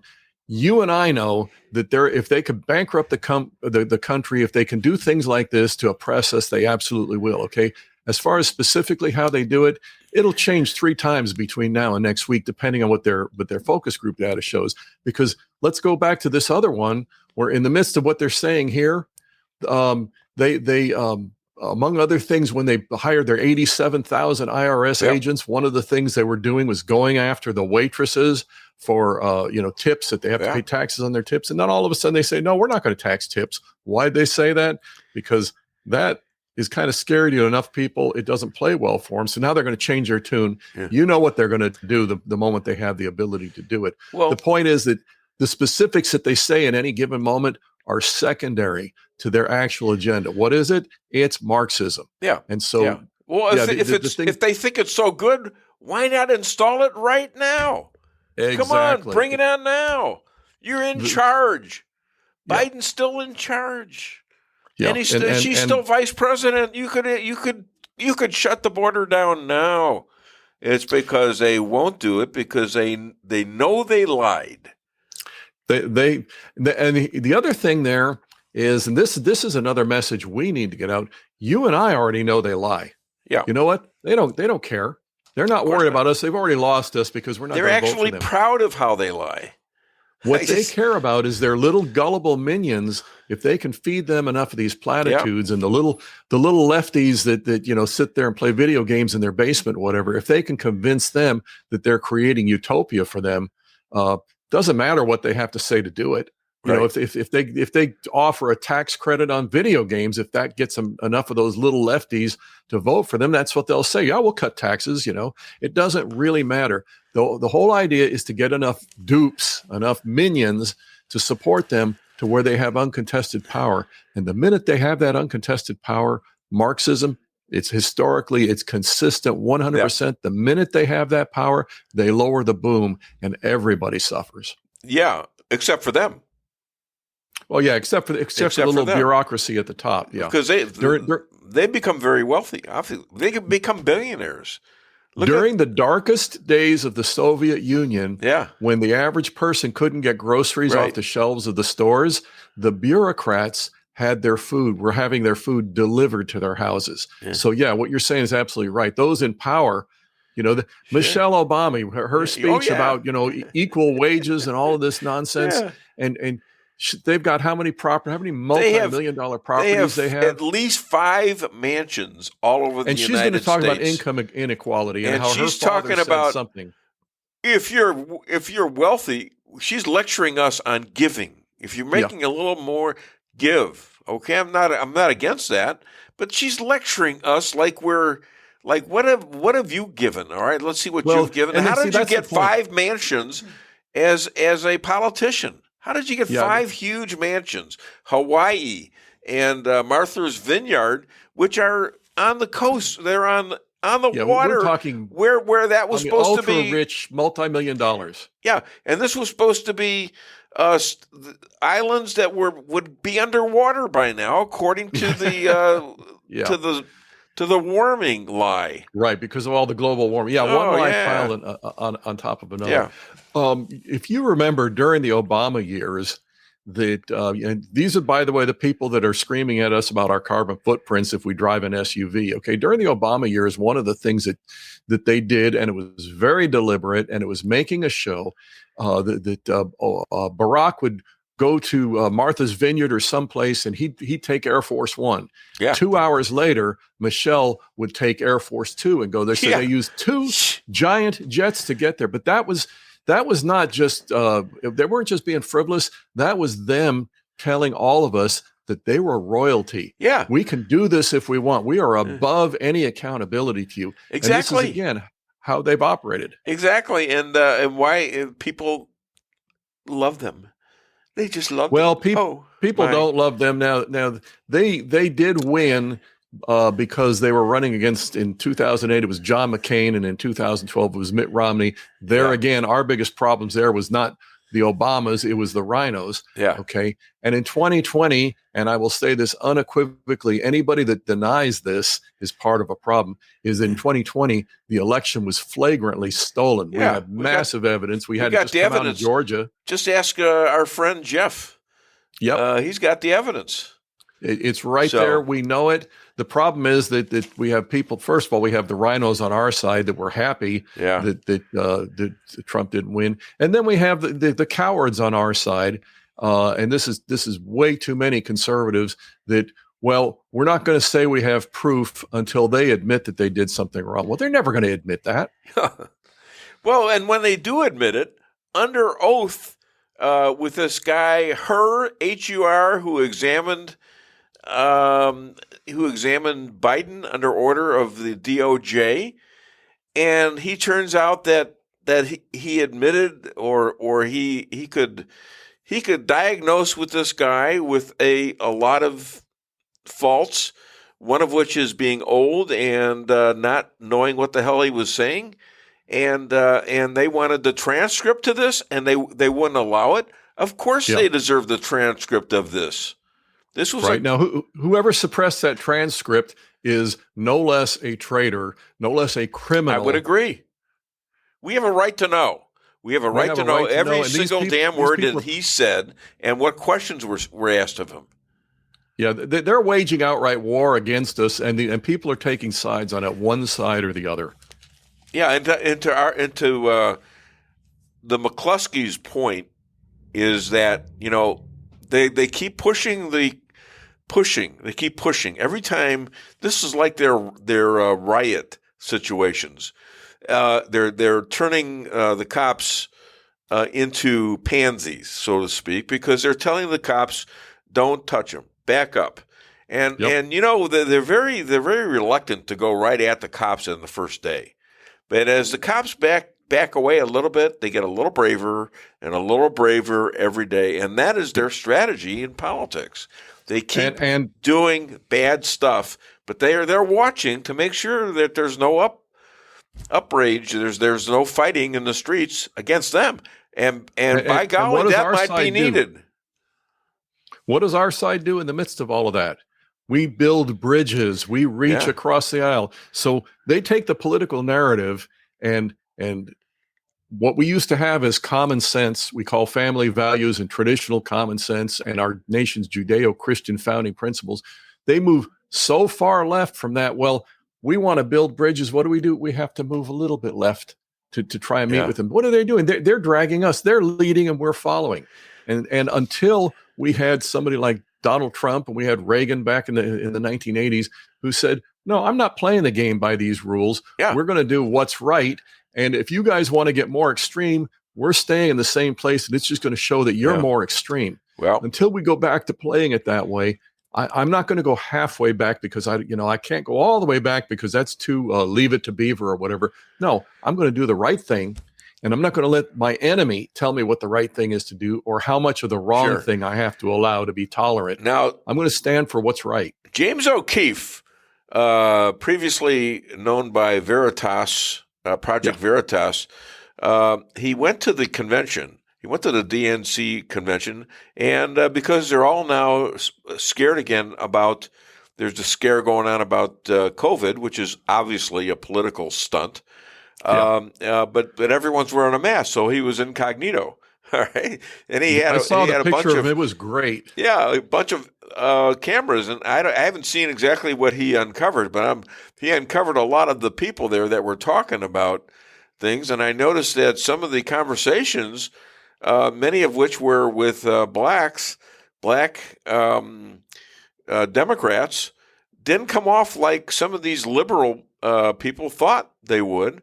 Because a lot of them were pissed off about, and rightfully so. I mean, what have they have been promising Black America? The Democrat mantra, if it was actually spoken truthfully, would be this: you as blacks are actually subhuman. You're less than the rest of us. You need help. You need help. Exactly. You need a helping hand because you are incompetent, incapable. You can't do it on your own. And so we're going to help you now. Are we going to help you to actually pursue life, liberty, and the pursuit of happiness, to thrive, to flourish? No, because you're just too incompetent for that. What we're going to do is we're going to help you subsist. So if you stay on the little plantation we give you, we're just going to give you just enough to survive and That's how we help you. Okay. Now the Rhino response is, okay, they're going to do all that for you. We're going to do half as much. So vote for us. How well has that worked? And yet, if you have people like O'Keefe and you have your staunch conservatives coming out here and saying, hey, we do want opportunities for all Americans of every ethnicity. And so what we're going to do is unshackle everybody. We're going to take the mental shackles that they put on you. They used to have iron shackles on you people, but we're going to take those off. We're going to set you really free, and we're going to give you the opportunity to actually go make a life for yourself. Sure. If that's the message we can give them, it will resonate. All right, let me read some of these clips because some of them, not clips, but people that are sending stuff. Patricia Odin Maxwell, go Jeff, that's awesome. Again, Patricia Odin Maxwell. Yes, Chris, I agree. We are going to win. Hey, Patricia, I need you to help me right. get in touch with Bill Eigel. Yeah. Did you hear that? I'm sure she heard it. I hope she heard it because I got to talk to Bill Eigel. Yes, and you should. Andrea Schrum on Dutch Sheets. Give him 15. He speaks the work of myfaithvotes.org. Their site has multiple tools for getting out the vote. Okay, and I'm not sure what all that means. I'm not familiar with them. Let me write that down. I'm going to look them up. On Dutch Sheets, give him 15. Okay? Some kind of podcast or something, I think. Oh, okay. Dutch Sheets. He's a minister. Yeah. Oh, maybe give him 50 minutes to talk to the great Dave Weinbaum. Yeah. Shannon Reed, the saying, I know a guy applies for me. Contact Aaron Jeffers with FCNB Investments and avoid the taxation on the earnings of your investment. He has a program called Kaizen, utilizing the indexed life insurance policy to gain your income for your lifetime with monthly earnings. Okay, that was a nice commercial for Shannon. She's a good person. Of course, my bank, Town and Country, may not be happy I read that, but I have to read it. All right, what else do we got there? Is that it? Okay, so I wanted you to get that in there, and let me see if I got some other good stuff here. So you saw yesterday where Trump he's in Arizona, and I think this is the day also that he's going to get the he's going to get the following from JFK or is RFK. that still in the works? Okay. Yeah, and yeah, it's going to be interesting because that'll help Trump. I mean, there's a lot of people who still favor the Kennedys and all that. Yep. So that's a good thing. But there was this guy that was stalking him and trying to kill him. Another guy out there trying to kill Trump. Well, imagine that. And this guy may or may not have been some sort of a plant. The thing that I really want to go back to with people, and you really did a great job of it back right after the assassination attempt, is that what was his name? Matthew Crooks was not operating on his own. Yeah. It wouldn't surprise me if he actually had blanks in his gun because they were going to get him up there to be the scapegoat. So the other guy takes these shots at Trump from down below, and then they shoot Matthew Crooks, and hey, they got the bad guy, and it's all over. But we had a massive operation there to set things up to leave Trump vulnerable. While people were screaming, there's a guy on the roof with a gun. Yeah. There's a guy on the roof with a gun, and nothing was being done. There's no possible way that a deliberately competent Secret Service would have let that happen. Right. Well, the evidence is overwhelming. Yeah. You can't make that kind of error. No, I mean, that's ridiculous. That's 130. As Trump was saying, 130-yard shot is like a 2-foot putt. You're going to make it just about every I could time. almost make a 130-yard shot myself, and I'm not a very good shot. Yeah. Well, with iron sights, by the way. JJ was on that. From Wyoming, you don't use scopes; you use iron sights. He could put it behind his back and do it. JJ. Now I forgot his last name. Bradshaw. See, this is terrible. I'm getting it, but I'm not. We'll have but you know tested what? soon. I'm not president. You're not having a Biden moment, are you? I have a few here and there. I have a few of those too. Okay. Yeah, I mean, okay, I'm fine. I do a lot of work. Tell me that guy is actually sitting there right now with his finger on the nuclear button. Do you believe that? Yeah, I believe it. No, It's not scary for as 1 hell. second. It's scary as hell. But I don't think anybody's going to listen to an order like that. Right. I mean, well, that's the point. Biden has not been making the decision since day one. I don't know if you were. I'm sure you remember this. That right when he first supposedly got into office, he'd get in front of the microphones, he'd say something, and then we would get a little while later. The White House clarified that. Okay, who the hell is the White House that is changing, is countermanding something that the supposed president of the United States just said, and they're changing it because he said the wrong thing. The little microphone in his ear, he was listening to it. Yeah. And he got it wrong. And so the White House is I think we all got a feeling that since our ex-president Obama is still living in D.C., the first guy to ever settle back into D.C., right? And most of his staff are now Biden staff. I think we can assume that he has quite an influence, if not actually giving direction to the people that serve Biden. The only thing Biden is I call him a sock puppet. He's got an earpiece, and he did okay for a while telling him things in his earpiece and having him repeated. Now he's a little more confused, a little more unable to do that with each passing day. But Biden has not made, I will tell you, one single executive decision since he's been sitting in the White House. Not one. Biden has been just the rubber stamp, the mindless puppet that they've used. That brings us back to the original executive orders that he signed left and right. 55 of them or so? I mean, who would think to write and destroy our energy? He had no idea. He could have been signing the Magna Carta or the Declaration of Independence if they handed it to him. He had no idea what he's doing. He still doesn't. Right. Kamala Harris is only a little bit more coherent because in Biden's case, it was a lot of senility. He never was the brightest bulb in the box. In Kamala Harris's case, we know how she advanced her political career, and it was not through professional competence, if you get my drift. Wait a minute. Wasn't Biden number one in his law class? He said he was. I doubt it. All right, your thoughts on the search ban of Trump? You could put the words assassination and start with TR, and you'd get Truman. Come up. No, not Trump. The single biggest problem that our side has, and I'll take this back to Bill Eigel's campaign here in Missouri, the single biggest problem that our side has had is getting the information out when we need it. Yeah. And so when the left controls information, like you're describing there, first of all, they manipulate it. Now here's the bigger thing to consider in this is what kind of an ideology and agenda must they have if they can't manipulate, if they can't advance their agenda through honesty and forthrightness? They have an agenda of lies because their ideology, Marxism, was founded on lies. Yeah. We saw nothing but lies from the podium this week. Yeah. These search engines, they can't operate honestly. They're definitely suppressing the truth.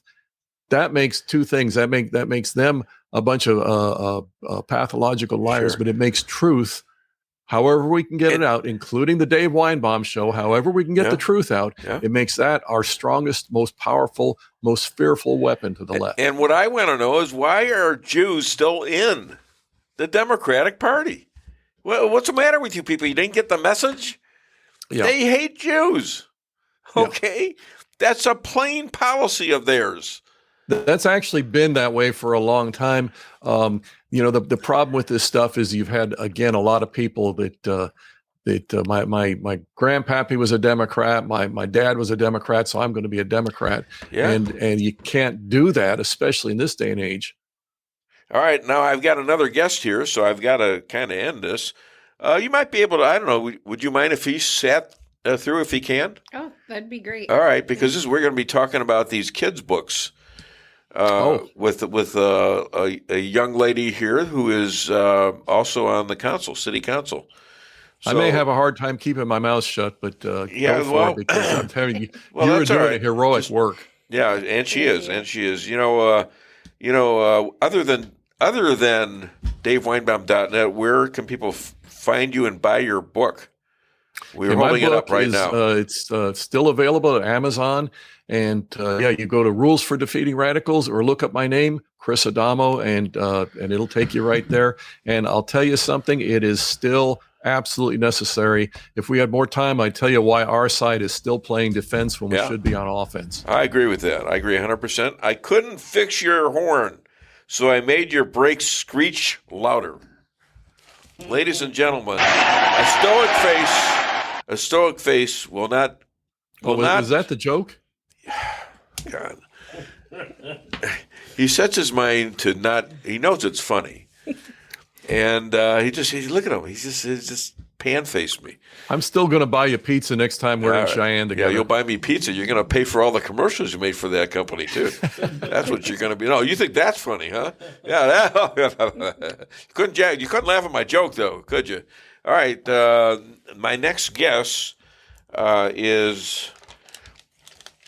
she's a Rolla City Council member, one of the few who objects to illegal sex instruction books in our Rolla library without parental knowledge for 8-year-olds and somewhat older.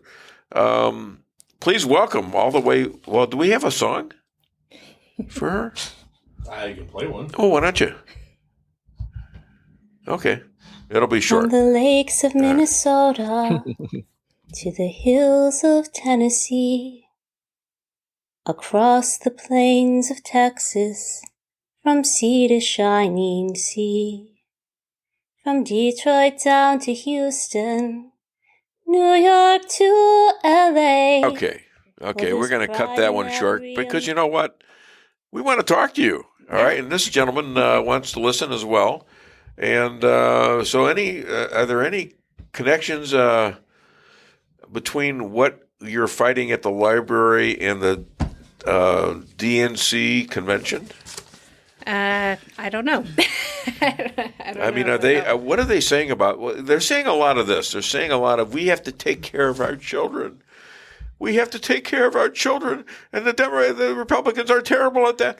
And yet, then they have a truck with actual abortions being committed on anyone who wants one, and for men, it's a snip in where. If I can chime in, I'm a little conflicted about that one because if Democrats want to stop procreating, I kind of don't really have a problem with that. Yeah, no, I understand that too, and I've made that point. Are they actually in the knowledge that in a couple decades, that kind of understanding is going to destroy all the Democrats? Right. But thank you for stepping on my line. I appreciate that. That's a good one. That's a good one. All right. So what? Anything new happening? So there has been a lot of new stuff. I know you got notes, so you got something new. Yeah. Oh, yeah. So just to give an idea of what has happened thus far. So since fall, when I found these books in the library, when I had taken my 4-year-old to the library and seen this in the children's section actually displayed on top of the shelf, I opened it, seen that there was images of, sexually graphic images. They have other books that have, those images plus instruction. And so I've continued to go to these meetings and I've tried to get them to just take the books and put them into the adult section of the library, which is nothing. I mean, I'm not asking for a lot. I'm just saying take the pornography out of the children's section and put it somewhere else away from children. So let's see, I've had, back in February, I had Jay Ashcroft come and attend a meeting, so he could see what it was like. Since then, the library has put a lot of policies in place to try to put a barrier between the public and the library. So some of those things consist of, like how I had done, how I had submitted a a formal request to have the book removed. Yeah. They say now instead of putting a 1-year prohibition on being able to submit that, now it's a 3-year prohibition. But they've never had anybody challenge a book ever. Yeah. But they feel they're crying, oh my God, our First Amendment right, we're burning books. Right. And it was never about a book ban. It was spun into a book ban. Yeah. And so, but this policy that they put in place, first, the policy in general was awful because if you have to wait a whole year before another person can challenge it, that means if I challenge a book and I don't do a very good job at it, and you come along and say, hey, you know what, I know more information about that book, I would like to challenge it, you would have to wait a year. But now they've changed it to 3 years. And they've also put a policy in place where you can't challenge a book unless you have a child under the age of 18.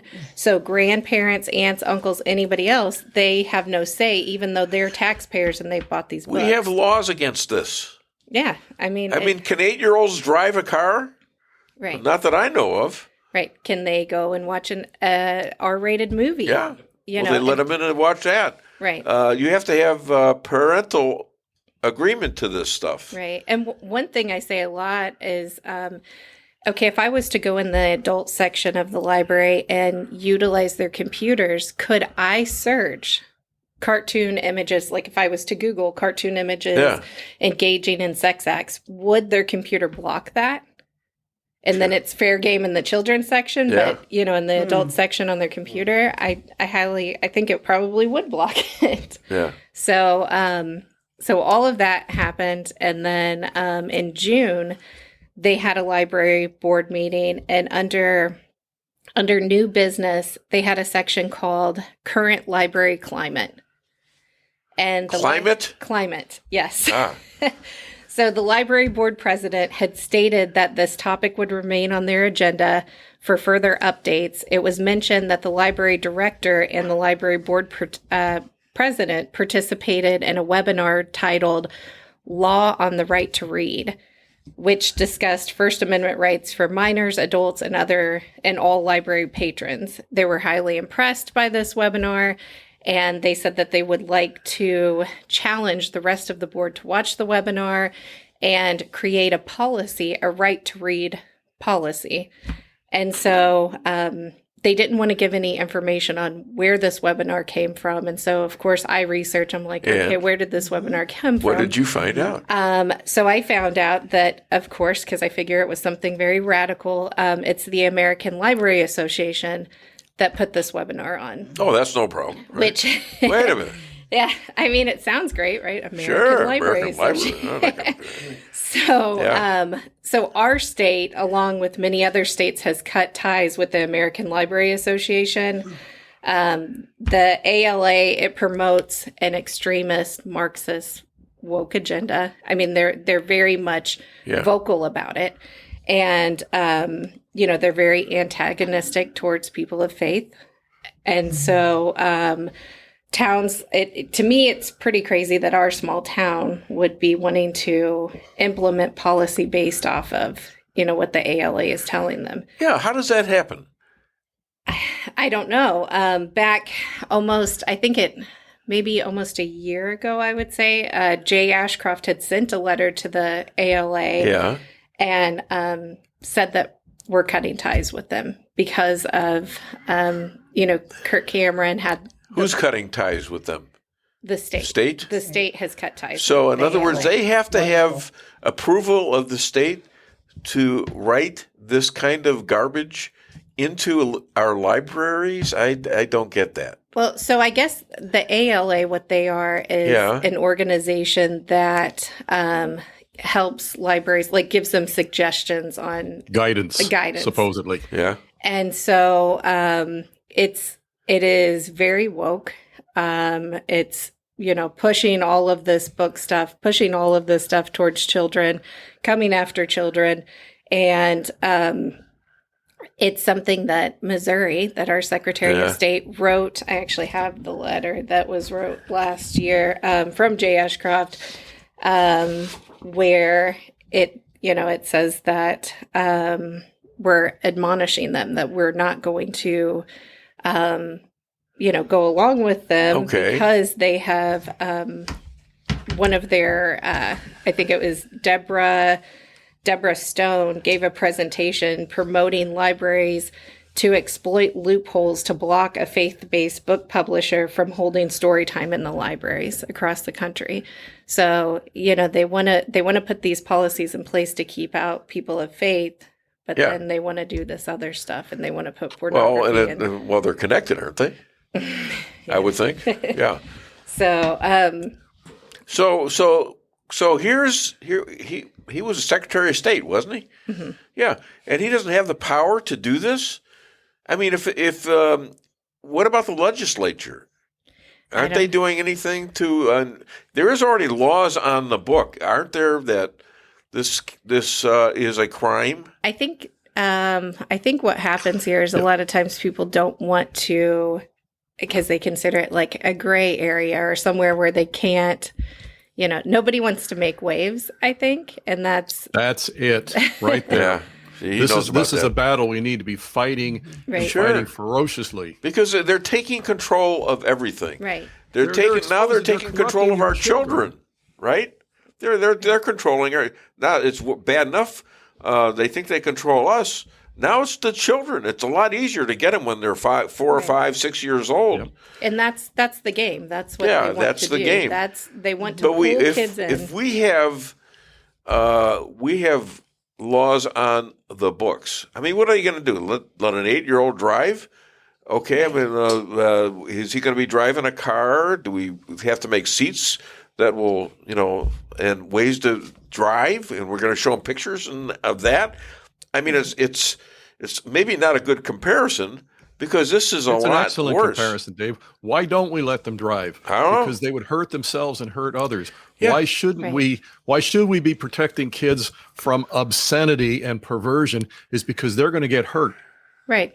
Well, they're going to hurt. They're going to want to experiment with transgender kinds of things when they're very, very young, and they're going to want to do it without their parents, because look at this. I get to read this book, and my parents don't know. Right. And even further, like if the books are obviously geared towards, manipulation and warping a child's mind. Exploitation. Absolutely. Exploitation. Yeah. And, it goes further though, because some of these books talk about promoting, the surgeries, the hormone blockers, and, abortion, promoting things that are against the law in our state.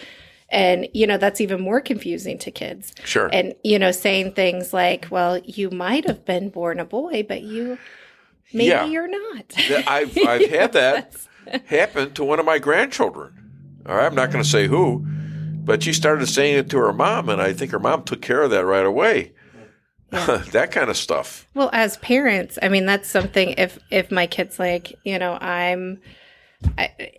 anything, I'm a tree today, or you're like, no, you're not a tree, or I'm an astronaut today. No, you're not an astronaut. I did have one daughter of mine thought she was a cat, which which used to be cute. Yeah, it was cute. Used to be, but not anymore. I'll it's not. tell It wasn't you something. Yeah. When I was a kid, it was about the time the movie Mary Poppins came out. Yeah. And I thought the coolest thing in the world would be to get an umbrella and go fly around. Yeah. And my dad had to explain to me what would happen if I tried to jump off the roof with an umbrella. Kids do that. Kids have wild imaginations. Yeah. They're vulnerable to being manipulated. And what you have is these perverse predators in these situations that see these vulnerable kids and see an opportunity for hideous exploitation of these kids. Right. Sure. And they always couch it under some moral thing, like I heard you use the term right to read. Doesn't that sound virtuous? Right to read. Sure does. The Library Association did I guarantee, a focus group study. How can we take the most evil actions we want to commit against these kids and couch it in the most virtuous sounding term? And that's what they come up with. Right. And they say stuff like, freedom to read. And by implementing these policies, or trying to implement these policies and reaching out to the ALA, it tells me that not only is our library saying we're not going to consider the removal of these books, but we're going to make a policy to get more of these books and to promote more of this stuff. And so for me, it's agenda driven 100%. Yeah. For me, it makes the fight even more because it's like, okay. And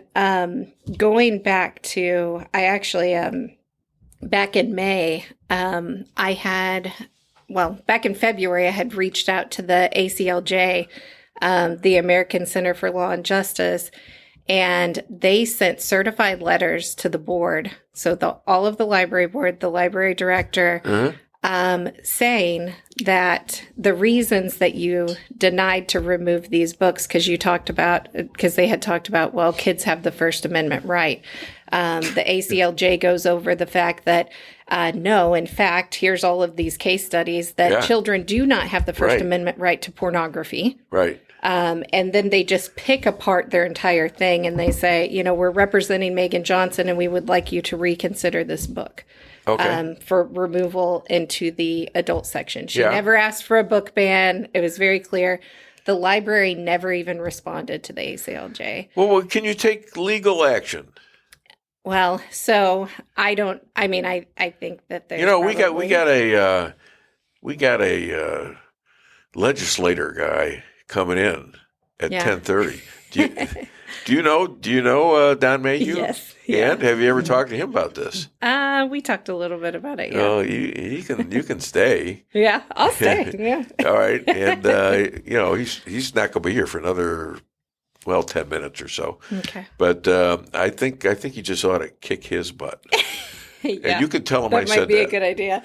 What are you doing in there to make sure the laws are being followed here? Isn't that a law? Absolutely. And those that don't follow them don't just deserve a letter trying to correct them from the ACLJ, even though that was a worthwhile step, but they need to be prosecuted for exposure of obscenity to kids. Right. I mean, we're looking at criminal abuse of kids here. Right. I'd like to go back to one thing, if I may, when you first started talking, because I think this is so critical, and if there's probably the most important part of anything that's been said here is the way you described it. You kind of, if my words here now, you kind of stumbled across this, and the thing about this is that this stuff has been going on in our midst for several years, and we haven't been aware of it.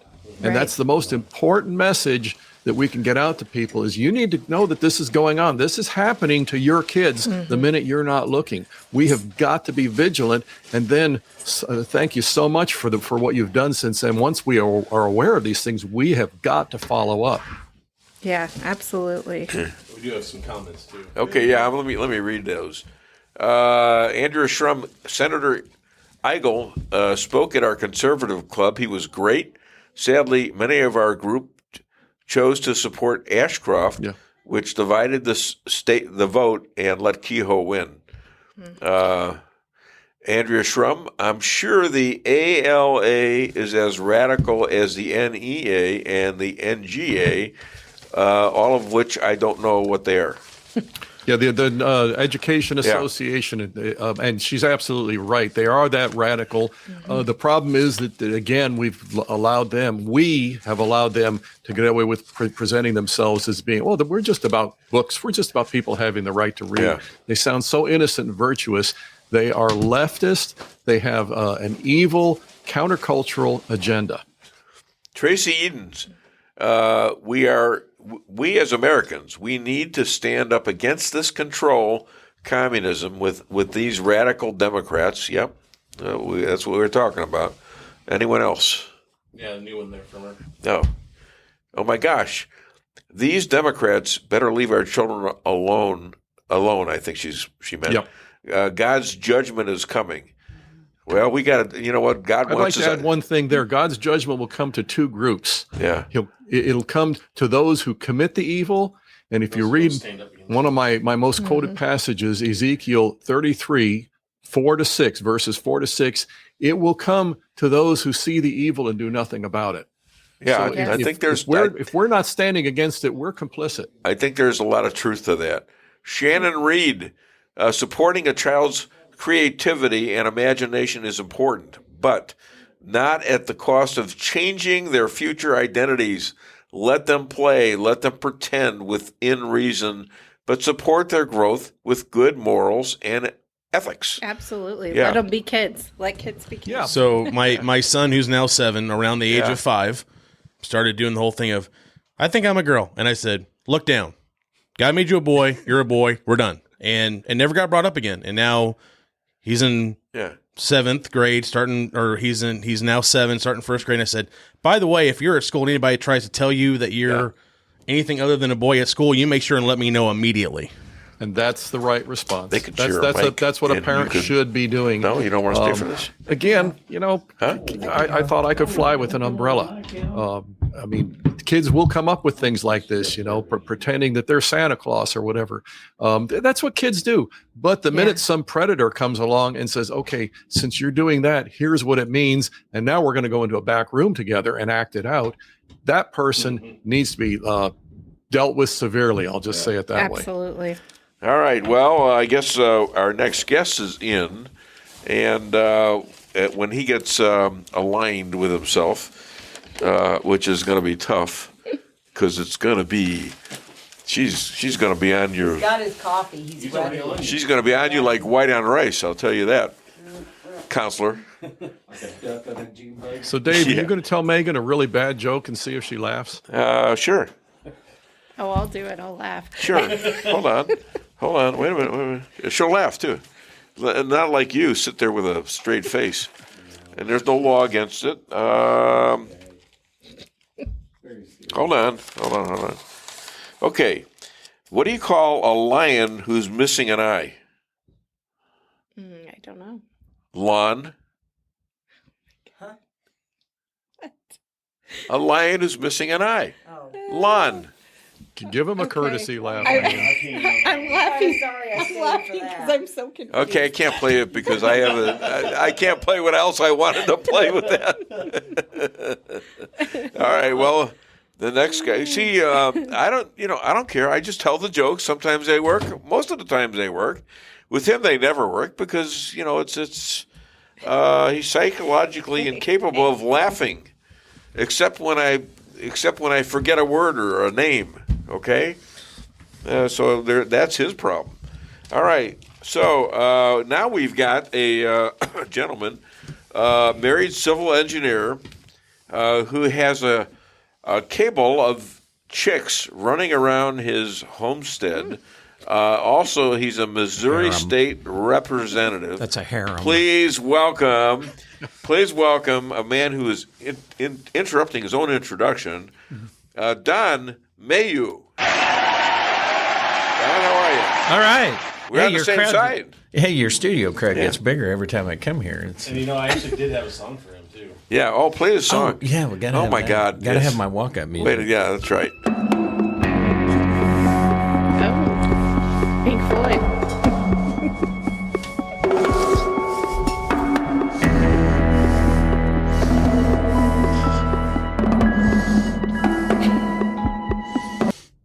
Like the coolest song ever. Oh, jeez. Oh, I'm sorry. And you're doing that the after coolest song? That's a song? After the lion joke that you just pulled? Oh, my goodness. It was a good joke. Yeah. Okay. In 3rd grade, that was a good Okay, joke. all right. Well, she's got 3rd graders or something. Golly, she's still laughing, all right? Jeez. Oh, my God, what happened? We just got dropped. By what? Internet. Again. All right, so you're using the hotspot. I will get it pulled back up. You What can are we blame talking about Dawn. today? It's I Dawn's guess that song got me. Yeah. They said, "What the hell was that song?" What are we talking about today? We're going to be talking about the library and the law. All right. And we're going to be talking about the election. All right. And the tax thing they want. We're not going to do the DNC. I mean, all my jokes we'll do are that. about the DNC. You have a joke? When have you had a joke? Gosh. You maybe are a joke, but have a joke? I don't know. Prepared. All right, we're on now? We're back. Sorry, everybody. More people, NSA. digging into us. NSA. Yeah. So we have here Don Mayhew. He He is actually a legislator in the Missouri the Missouri government, and so we're going to talk to him, and we want to know. Do you have a question you'd like to ask him? Well, I think you should. Let's see. I don't even know where to start. Yeah, where the heck are you? Now it's announced 3-on-1. Where have you been? Man, yeah, you got to bring back. No, up? I got people. I got 4-on-1. I got Chris Adamo sitting there. Hey, Chris, how are you? Hello, how you doing, Don? All right, and I've got all these people sending me stuff. Yeah, so it could be a hotter than that coffee right now. I bet you. Remember what Elijah had to face there. Yeah, there you go. With the priest of Baal. David and Goliath. Yeah. This is. He faced the whole army, right? Yeah. There was one guy in particular that David had to deal with. Well, let's you defeat all of us by telling us you're going to do something about this situation. Which one? What situation? The library situation where they're lending books out to 8-year-olds. Yeah, it's a real problem. Okay, isn't there a law that says that this can't happen? So, as you might have noticed, the laws are subject to interpretation, and the current administration, I'm talking about national administration, has been fairly liberal with the words of the statutes, and so what I think we need to do, and I agree, it's probably not as clear as it needs to be on the indecency stuff, and we probably need to set clear boundaries on those kind of things. Right now, we have Representative Cook, who represents part of Phelps County, who is working on that legislation. He did last year. I thought he had a pretty good bill last year. We just had a few issues in the legislature trying to get anything to move. And this year, we're cautiously optimistic that maybe we can address some of those kind of things. So, yeah, we're there. It seems that... If I can ask a... Hold on, please. It seems that there's been several bills introduced, and they never really make any kind of headway when it comes to this. Right. And I would think, though, that everybody at the state level would want to, top priority should be children, because it is a war on children. So, now to your finer point there, everyone. I'm not sure if we can include not everyone not in there, because there's a few that apparently have issues with children, and not the least of which is what we're going to be facing here this November, that ballot measure. There's obviously plenty of support up there. The other thing is just pure politics. We and your point's well taken. Who doesn't care about children? Yeah. How does that person even get elected in the first place? But we have folks who are serving up there that are more worried about their score or their cocktail party folks that and it gets in the way of a lot of good policy that we attempt to do. The transgender and men and women's sports is a perfect example. We had issues with people in our caucus on that one, not on the House side, but on the Senate side for sure. Initiative petition reform, which would have hopefully created a situation where it's a lot harder to get these constitutional amendments passed, like the unfettered, unrestricted abortion that we're going to be seeing on the ballot in November.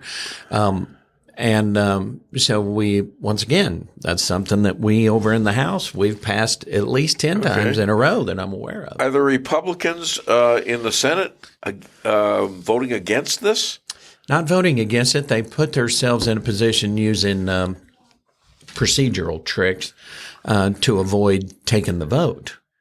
And Okay, which well, is the same which thing, is the really. same thing as voting against it, aren't they? I would agree. I would agree that working against something Yeah. is equivalent. To Who are voting these against it. Republicans that are voting against it? Can you say? Well, you might ought to just do that research on your own. I still have 2 years left in the House, and I would still kind of like to get some things passed. I mean, I go by the old logic. If you're not for, you're against. If you're not standing up, if you're not speaking out, then If you you're ain't first, supporting. you're against, right? Right. I mean, that's. I I grew agree up with that. country. Well, this is go. exactly what needs to happen. Is we have got to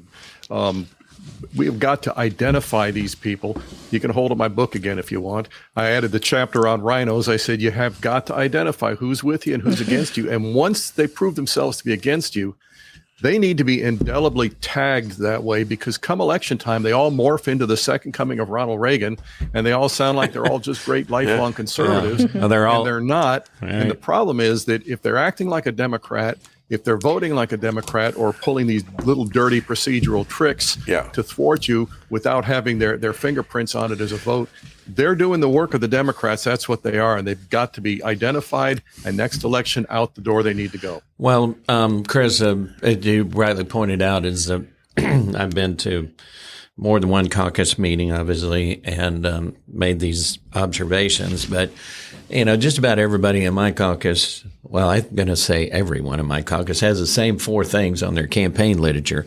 That's babies, guns, smaller government, and lower taxes. And there was at least 1 year there where I was having a hard time trying to figure out the stuff that we had passed that lived up to any of those promises. And that's been a pretty consistent complaint with several of the members, at least on my side of the building, and I think a few on the other side of the building, that we focus a lot on the priorities of people who aren't up there with the best interest of the Missourians in mind, especially when it comes to budget issues. And there's a lot of money flowing around. A lot of money. And anytime I'm going to ask that, a favor of Dave, is to get you my contact info. I really want to talk to you about that, because I don't know if you heard the earlier segment where I was telling about what was going on in Wyoming, where we recently moved from. But we really need to talk about that, because they are turning the tide in Wyoming big time on good. this. And honestly, I said I was cautiously optimistic, and I am. We have we made a little headway on both sides of the building, I believe, and I believe that those folks are going to be elected in November, and so we're chewing away at it a little bit at a time. And so I think you'll see some improvements. We will actually do some things certainly in the House, that is more focused on the people of the state of Missouri rather than those folks that wander our halls with big checkbooks. And that's how it should be. I mean, I know Mazzie Christensen had a bill, House Bill 1650. Love Maisie. She's a good one. And, she's a keeper. That bill was going to address drag shows for children in public areas, and that it would have addressed, that kids could not be in the view of a drag show. And I went up to Jeff City and I testified in front of the committee about what we experienced here, because Rolla had a drag show in the downtown area. And I actually witnessed and got on video a man who encouraged a child to stick money down his fake breast. Oh, man. And so, I told them that, this is what's happening. Like, this is happening in rural areas. Yeah. And it went further. They passed it through that committee, but then I think it was Dean Plotcher who didn't see the need for it to carry on, didn't see the need to push it through. And so for me, that's frustrating, because, you're supposed to be a Republican. You're supposed to care about children. Like that again. And Dean needs to be primaried. Yeah. Dean's gone. He's gone? Oh, okay. Yeah, he ran for Secretary of State and lost, and he was termed out. So, it's and that's unfortunate. Okay, is that connected to the library? Is the library colluding with them to run these shows? No, I don't think so. I think it's just not officially, but they do these shows at libraries, and we're no exception. Mm-hmm. Yeah. And that's, if you get these policies in place, like they're trying to, get going from the ALA, this right to read, this freedom to read policies, who's to say that the next story time wouldn't have a drag queen? Exactly. I mean, yeah, it's only going to get worse. And, the problem is, I know it's the way things are, but the problem is the crimes you commit sometimes take a long time to legislate their wrongness. And they keep on getting stronger and stronger each day that it passes, and you can continue and enlarge your crime because the legislature can't keep up with it. Proactive. Mm-hmm. Yeah, that's exactly it. And Chris, that's precisely it. It's a federal government problem as well, obviously. And then a lot of that is the system that we've created from some pretty good instructions, right? Yeah. We did this. I think it was de Tocqueville back in 1837 that said my favorite quote of all. He said, America will survive as a democratic republic until her politicians figure out how to buy your vote with your money. And I think and that was in 1837, and I think we are way past that now. We're there. And too many times that it's the money that's doing the talking rather than the folks that are supposed to be there to protect the people and the people's interest. So we did a couple of things that probably weren't not in our best interest. And once again, going back to this constitutional thing, in Missouri, we can basically change the Constitution with the change in direction of the wind. And it's caused us enormous problems here in the state of Missouri. As we all know, I mean, these are things that aren't vetted. They're put together by a squadron of lawyers of some special interest group outside the state of Missouri. The last 4 that have passed in Missouri were not generated in Missouri in any way, shape, or form. These were cookie cutter things that they drug in from other states.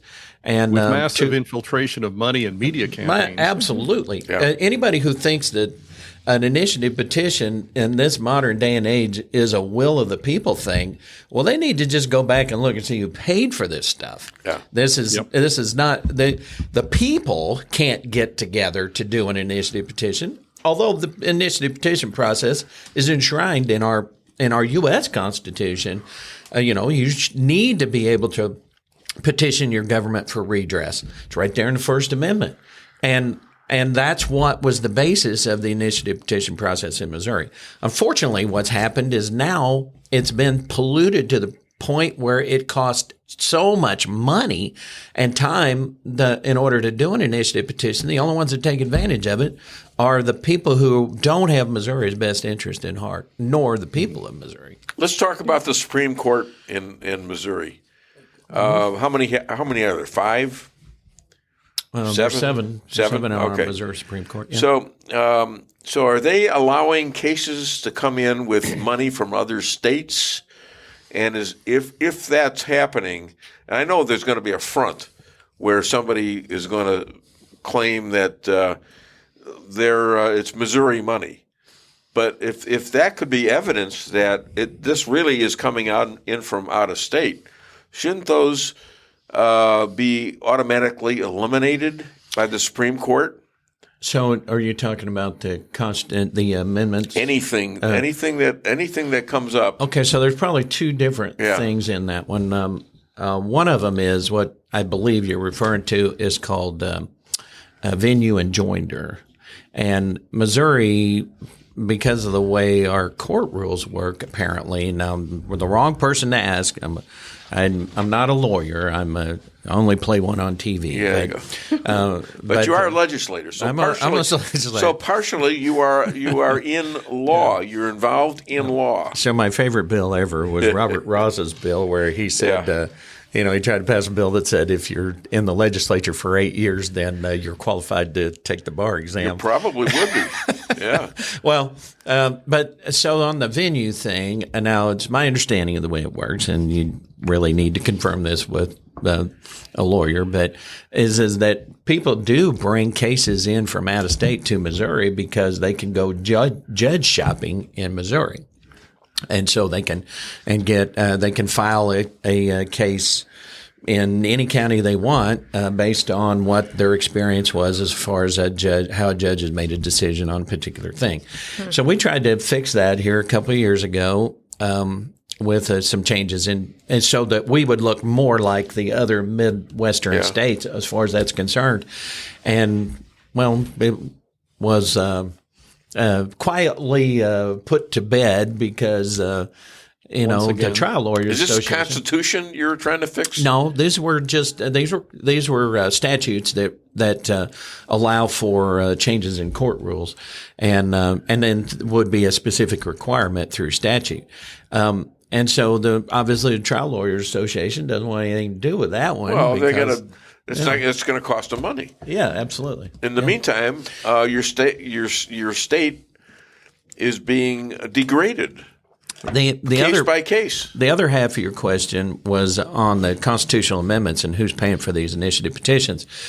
At least one version of initiative petition that we have passed addressed that problem of outside money, and as far as who could be paying for these, and it basically it said that, and probably I'm using less words than is necessary for this, but that you can't use outside money for initiative petitions.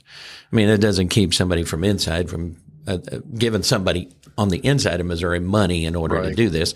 But it had a reporting requirement. Where did you get your money? Just like what we have to do whenever, we get a campaign contribution. I think that's only fair. And I think that everyone, regardless of which side of the aisle that you're on in the legislature, would be supportive of that idea that if you're going to have an initiative petition that affects the Missouri Constitution and the people of Missouri, then the people who are running it and paying for it should come from Missouri. I think that just makes sense. And you should be able to have that transparency and follow the money and see where this stuff is coming from, because I agree, a lot of the times it is outside entities that are trying to do this. Well, marijuana's they sure want to know every little detail when it's coming from the little guy out here on the street. If I donate to somebody, they want to know exactly how much I've given and everything. So it's like, who you work for, you and too. I have these restrictions on us. But we also know that the enemy does not play fair.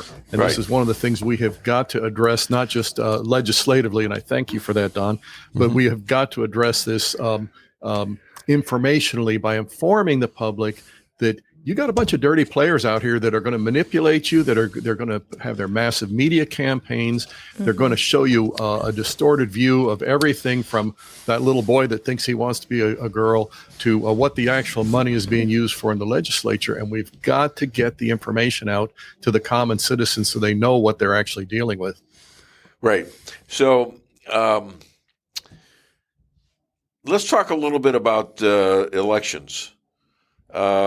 SCOTUS has ruled that Arizona must fix its voting so there's no cheating. That's a huge deal for Arizona. What's Missouri doing about it? So we have done actually quite a bit. Of course, there's no drop boxes in Missouri. We require picture ID. We require picture ID now in order to vote. The one thing that we didn't get done, once again, something that passed the House of Representatives without too much problem, mainly along party lines, but obviously a significant amount of our caucus voted for it for sure, was the requirement that if you are an illegal alien in the United States but allowed to have a driver's license, because you'll remember that Joe Biden was giving these people two-year court dates, and so their Department of Justice made a decision that, well, since they're going to be here in this country, they need to work so they can support themselves, and they're going to end up driving a car. This is all crazy stuff. I didn't do this, but they're going to end up driving a car, and so they need a driver's license. Which you could get into voting. Which gets you into voting because your local election. This is the whole deal about that question. There's this is the whole deal about opening the border. That's what they did it for. Well, and so besides which, you got them aligned with the cartels who are killing our children with fentanyl. Another issue for children. Well, this is becoming and they are marketing our women that come over, and they're marketing kids. Yeah, so trafficking. Yeah. This is the Democratic Party as we know it. This is terrible stuff. And so this statute would have required that if they are, then the driver's license would contain a mark which indicated that they were non-citizen. Why would anyone object to that? Super simple. Basic common sense. Yeah. All right. Megan, do you have any other questions you want to bring up? No, not really. I mean, just, it's just mostly the library issue and how we can address those things. 'Cause, all right. It's just. Do you have his phone number? Because I do. Are you kidding me? I'm going to speed dial on her. Okay. I'll remember that. He's a good man. Sorry, he's a good engineer. Legislator, okay. He's a good guy. All right, and I think if you talk to him long enough, he'll get off his tuchus and do something. So no, he's trying, and I know he is. If you want to stay, you can. If you want to leave, we're going to be talking about elections and what's going on in the parties. I would love to stay in here. Oh, good. Stay. That's terrific. I thought I might be keeping you from something. So, so how do we look, do you think, nationally? They're already finding these addresses like for a gas station. Yeah. And those are being delivered like 100 ballots to people. In Missouri? I don't know. Okay. No, it better not be in Missouri because we don't. Because there's somebody breaking the law if they're doing that. I think it was in Arizona, actually. Yeah. No, Arizona's one of them with an issue. Yeah. Pennsylvania, if they just follow their laws, that wouldn't be an issue. But obviously, they have judges up there who really don't care about their own constitution and their own statutes that they passed. They cleaned up Georgia's statutes, and once again, that's probably another good example of that they ignored the statutes that they had. Now they did make some improvements after 2020, and were ostensibly to bring a little more integrity into their system. But once again, it was just another state that had plenty of laws. The problem wasn't the laws. The problem was whether or not that the people in charge were going to follow the laws as they were written. So, well, speaking of elections in Georgia, where Trump is still allegedly on trial, we've got situations out there that the governor has pretty well admitted that the election was stolen, that it wasn't the real vote. Well, so I mean, if you that most people aren't even aware that the Georgia Senate had hearings on that issue after the election, and they brought people in from all sides. They brought in the election officials there in Fulton County. They gave a fair hearing of that. The only place you could find that was on OAN. Now, I sat and I watched several hours of that. Now, if you could sit and watch that and you could walk away from watching those hearings and say that there was no problem in Georgia, then you're either stupid or you were in on it. And that is it, plain and simple. They're even saying, what is her name? Willis. Well, her name is Willis. Ginny? Or something, or I don't know. The gal that's the prosecutor against Trump, that she was very involved in election. Oh, that's right. Yeah, Fanny. In the election, cheating in Arizona. That name. Yeah. So how can I forget her? Anyhow, so there's. It's top of mind of everybody now. Right. I mean, when it first came out, it's like I say, things take time to prove. Yeah. You got to gather evidence. You got to. Can I jump in here for just a second, Dave? Yeah, go ahead, Chris. Okay. The real problem in that entire situation in 2020, once again, was not the fact Imagine this: Democrats cheat and lie. Okay, when was that ever news? All right.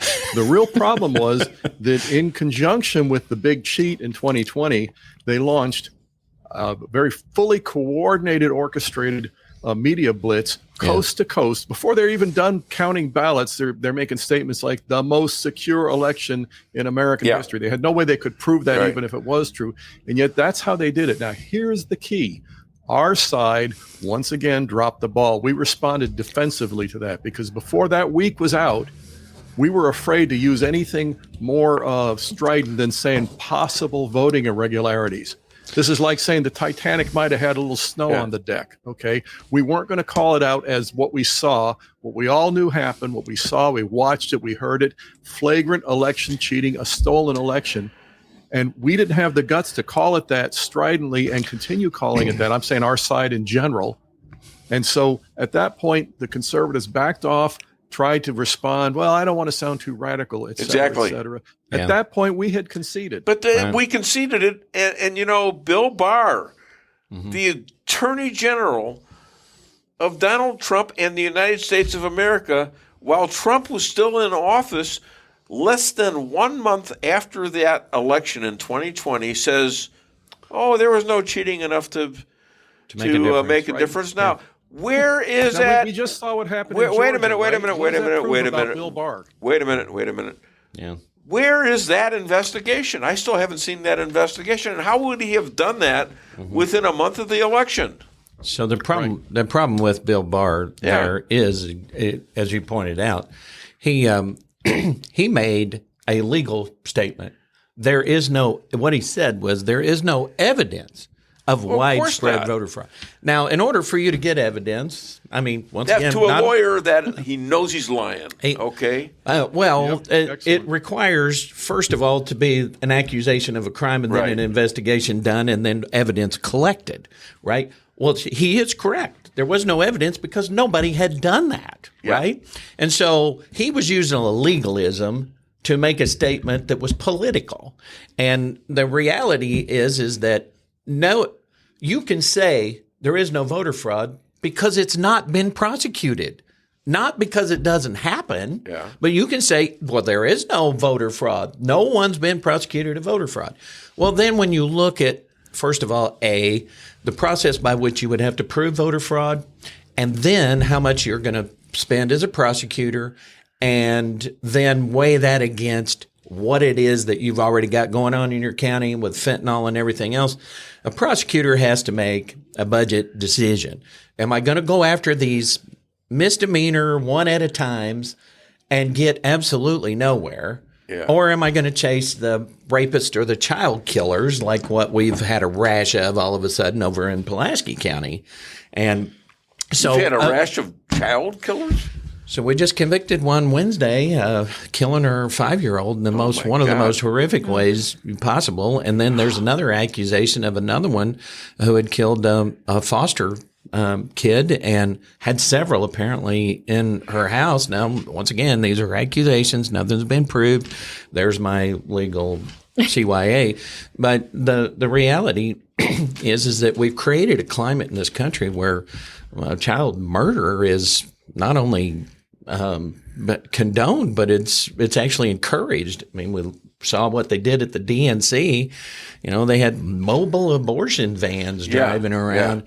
I mean, they don't make that connection somehow. Well, I mean, to me, that's a circus sideshow. And how barbaric is that? How many months were there any rules involved? Yeah. Could you bring your baby in and have him killed? Yeah, I mean, like they're doing in California, for goodness sakes. Well, somebody had mentioned that, the crazy right wingers are saying, you know, that we're promoting abortion after birth. And they said, "Oh, that's not our position." Was there a bus out there with brainwashing on it? Well, no, there was a governor in Virginia who actually said that. Right? Remember when he said, if the fetus happens to be born alive, then the doctor and the mother can make a decision. Yeah. Oh my God. And that's one that was supposed to be in Virginia.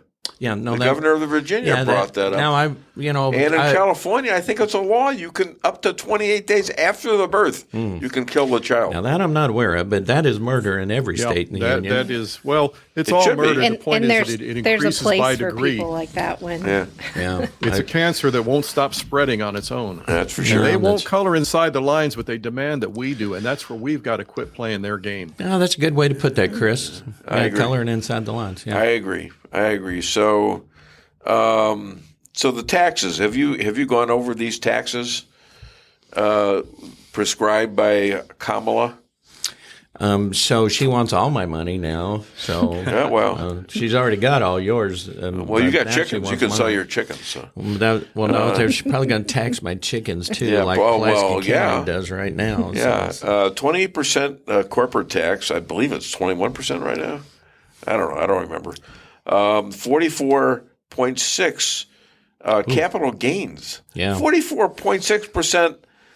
talk about an incentive not to work hard. What the hell is that? Right. I don't understand. I mean, in other words, I get a stock goes up, 100,000 or so in a year, and I got to pay 44.6% back to the government. Yeah, oh, wait. If I lose it, Right. if I lose $100,000 in a year, there's no reciprocation. Yeah, None. I loved her statement. How did she put that? If once you or how was it she put that her parents were suspicious of people who had more than they needed. Yeah. And it was like, you talk about two people that had way more than they needed, including her, right? Yeah. It was like, okay, yeah, one guy have your mom and dad give the money back. He was a communist, but he was a professor at Stanford, and the mother was a biologist or something. I forget. Maybe a lobotomy. She was also a professor. Yeah. Yeah. And so they made good money. They made great money. They were both communists. And she's a communist. And most definitely didn't deserve it, right? Yeah. I mean, the easiest job you'll ever have, right? I don't know. I've never. I mean, you're off in the summer. Political and science professor you have guaranteed University of California. Forever. You have guaranteed employment. Yeah. And you can say what the hell you want to and stuff Tenure. like that, and you can tell the Jews to forget about what we said about you, or else. Oh, well, you can also say, well, we don't like what they're saying, but we should never get in the way of them being able to say whatever it is they want. Yeah, because it's First Amendment, right? Unless you're a conservative, of course, Yeah, in of which course. case that's hate speech, right? Yeah, right. Yeah. That's very confusing. These I wonder. are all great examples of them setting up these very stringent boundaries for us, and then they run rampant. And again, if we respond defensively, which we are so programmed to do, that's the thing. The box we've got to break out of is responding defensively instead of saying, no, I do have a right to say this, and I have a duty to say this. I tell people, I said, there's a Constitution that says I can say this, and there's a Bible that says I should say this, and we need to do this. Yeah, and it's got to get. We have to be more demonstrative. I don't know what it's going to take. More aggressive and more proactive. Yep. Yeah, but we're not making we're facing an enemy that's not that so far they think that we're chicken. Yeah. They think we're chicken. We've proven them right. I hate to say it that bluntly. And to that extent, we're amongst a bunch of bullies, and we don't fight back. Yeah. And we got to fight back physically. And or when anyway. we do fight back, then they cry foul. Let them. And we've got to ignore that and say, is it a worthy cause? Let them. Let them cry foul. Let them cry. Exactly. Okay. The best way to deal with a bully is to turn around and look them in the eye. As I've always said, that's the way you treat a bully. And you want to get into a fight? Okay, let's do it. Fight back. That's right. Fight back. It's President Trump getting shot in his ear. Fight. That is something that was a miracle. It was a miracle, and they don't want us talking about it. Yeah. I think we're going to end the show with a couple of Trump comments, and so I'm sorry that it went out. Get a hold of me. Huh? Don't forget to get a hold of me. I'm going to get my contact info from Dave. I want to talk to you. Yeah. Hey, no problem. Well, I don't know how my wife will have to do that, I guess. All right. Thanks, Chris. Thank you so much. God bless all. Thank you, Don, and thank you so much, Megan. I appreciate it, and I hope I mean, we went out there for a while, and I don't know if we got back. Did we get back? Yeah. All right. Okay, well, let's do those clips, and then we'll be done. Yeah, you shorted me 3. The Secret Service guys, there were bullets flying right over my head. You could hear them go whizzing. And these guys came jumping on top of me, and a young lady, Kate, would jump. They moved so fast. And let me tell you, that took tremendous courage. Now, there was a lack of coordination. There was, obviously everybody understands that somebody, that building should have been covered. And I mean, that was the big thing. Looking at the aerial views, that building would be like the number one spot for a sniper. I mean, it's like if you were to pick, like, what is the favorite? So if the goal is to assassinate, what's your favorite spot? That building. You're right. That building would be number one. That would have been the spot. It's like you can ask for a better location. It's like number one. That would have been the spot. All right, we're back, and final minute. I hope you enjoyed the show. I didn't see a much. We had a great audience for a long time, and I didn't see it pop up like it did last week. How come we're getting this every week? I don't know, Mr. Producer. I'm not sure. Okay, all right, and every week we get interrupted now in the show. What do you think? Can I get a law made against that? No. You bet. Whatever you want. Whatever you want, Dave. All right. Well, anyways, thank you so much for my guests. Thank you so much, audience out there, people that write nasty stuff to me. That's fine. And don't want to go on the show. Well, that's too bad. Okay. But I enjoyed the show, and I enjoyed doing it. And I'm going to be back probably next week on Friday with another edition of the Dave Weinbaum Show. Get ready to vote. Vote early. Gotta reach 'em, sit 'em right down, then you gotta teach 'em about